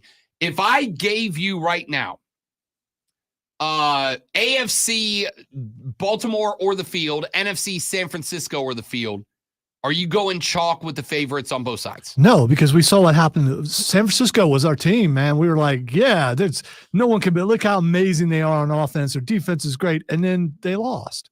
And I mean, you could say the same thing for Baltimore, but their history, even though I joked about not caring about history earlier, Baltimore's history is to not play well in the playoffs, especially Baltimore's quarterback. So I don't know. There's only one guarantee this year, and that's the NFC South will not go to the Super Bowl. I mean, that's the one guarantee that I can make. All right. So let's look at the NFC. I would try to be personal about that. No, not at all. I don't think it that way. You know, we suck. Tampa sucks. They just suck slightly less. Okay. Except for this weekend where we went to Tampa and beat Tampa. There was some spanking going on. Beat yes. Tampa. If Tampa plays the way that they played against New Orleans, Carolina's going to win this weekend. But the week before, who they played the week before? Someone they beat somebody big, and I can't remember who it was. And Baker had a killer game. The week before they lost to New Orleans, they beat up on Jacksonville.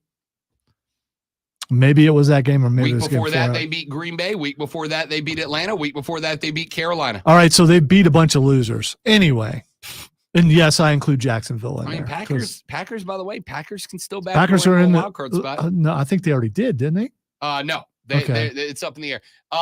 The NFC's 7 spot this weekend comes down to, if I recall correctly off the top of my head, the 7 spot comes down to whatever happens this weekend for Seattle, Green Bay, New Orleans, and Tampa.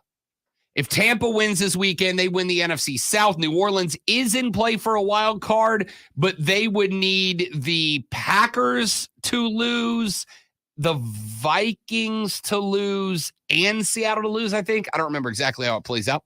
Either way, point is, the best thing that could have happened for the NFC South team, Tampa or New Orleans, whoever catches it, if the wild card comes out of the South, and it could, long shot, but it could. If the wild card comes out of the South, whoever comes out of the South is a wild card, which the South does not deserve to have a wild card. But whoever comes out of the wild card spot out of the South is going to go on the road to, where would they go? They would go to Detroit as the 2 seed, or they would go to Dallas or Philly as the 2 seed, depending on what happens this weekend. But either way, they're going to get destroyed. The best thing that could happen for Tampa or New Orleans, whoever wins the South, the best thing that could happen would be Philly winning this weekend, Dallas losing this weekend. Dallas is the 2 seed, and then because they've got the tiebreaker over Detroit, Dallas is the 2 seed, Dallas is the NFC East runner-up. Actually, Dallas, I don't know, man. Just getting Dallas on the road is the best thing that can happen, right? Like just getting Dallas as the wild card and getting them to come to your house on the road as the NFC South champion would be the best thing that could happen. Again, Dallas, another team recently Fraud. when they get in the playoffs, they fail. Frauds. So I don't think it matters if they're home or away, unless they're for real this year. I don't believe it, but they could be. I don't either, but we will see. Hey, we should get time to do that thing that we do. And now, the Rob Brown Show presents Twitter. All right, so I was looking for a great one to start the year off, and maybe it would, give us an idea of what the year is going to be like, 2024. So the first thing that's Xing is hashtag Thick Trunk Tuesday. I like once a week, maybe once a month.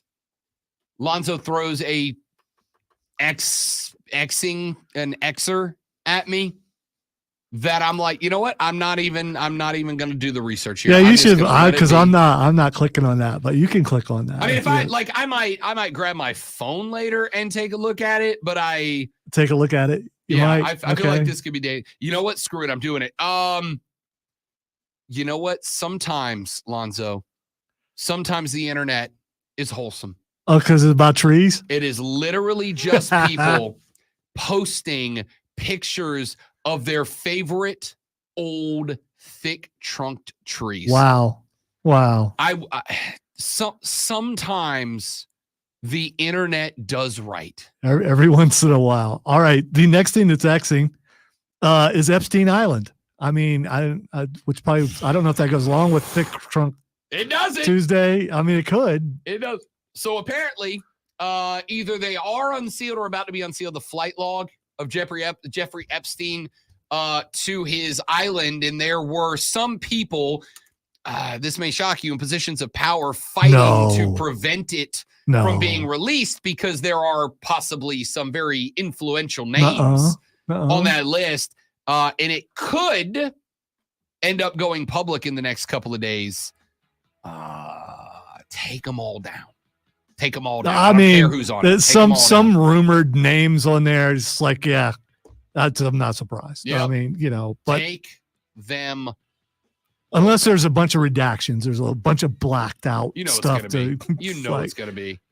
It's going to be like all the people that are already dead are on there. And then according to length of letters, even though it's black, we can surmise who it is. Yeah. Ladies and gentlemen, that's it. Welcome to 2024. 364 days of sports talk entertainment start today.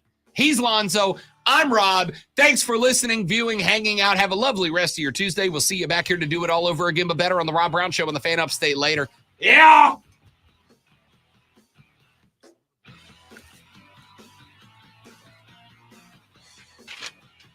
Oh, man. I'm now very tired. Yeah, I was tired. Shocking, I know. I mean, how many days you think it's going to take to get used to it again? If indeed you were used to it in the first place. The whole week. Yeah. The whole week it's going to take to get used to it. I think I'll be all right by tomorrow. In fairness. If I actually sleep tonight, I'll be all right. My biggest mistake was I stayed up to watch the second half of that game last night.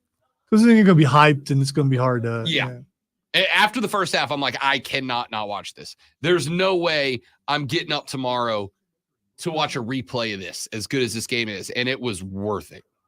It was worth it. See, I decided, if I watch it, I'll be too hyped to sleep. So I just lay there and listen to the sounds of critters in the woods. And it just wasn't, sometimes I hear things that I have no idea what that is. And just too much imagination. Fair. So I should have watched the game. I started to forget it. I'm just getting up and going in there and watching. Then I should have. Because I immediately would have fell asleep 5 minutes into it. So disappointed in Thick Trunk Tuesdays not being,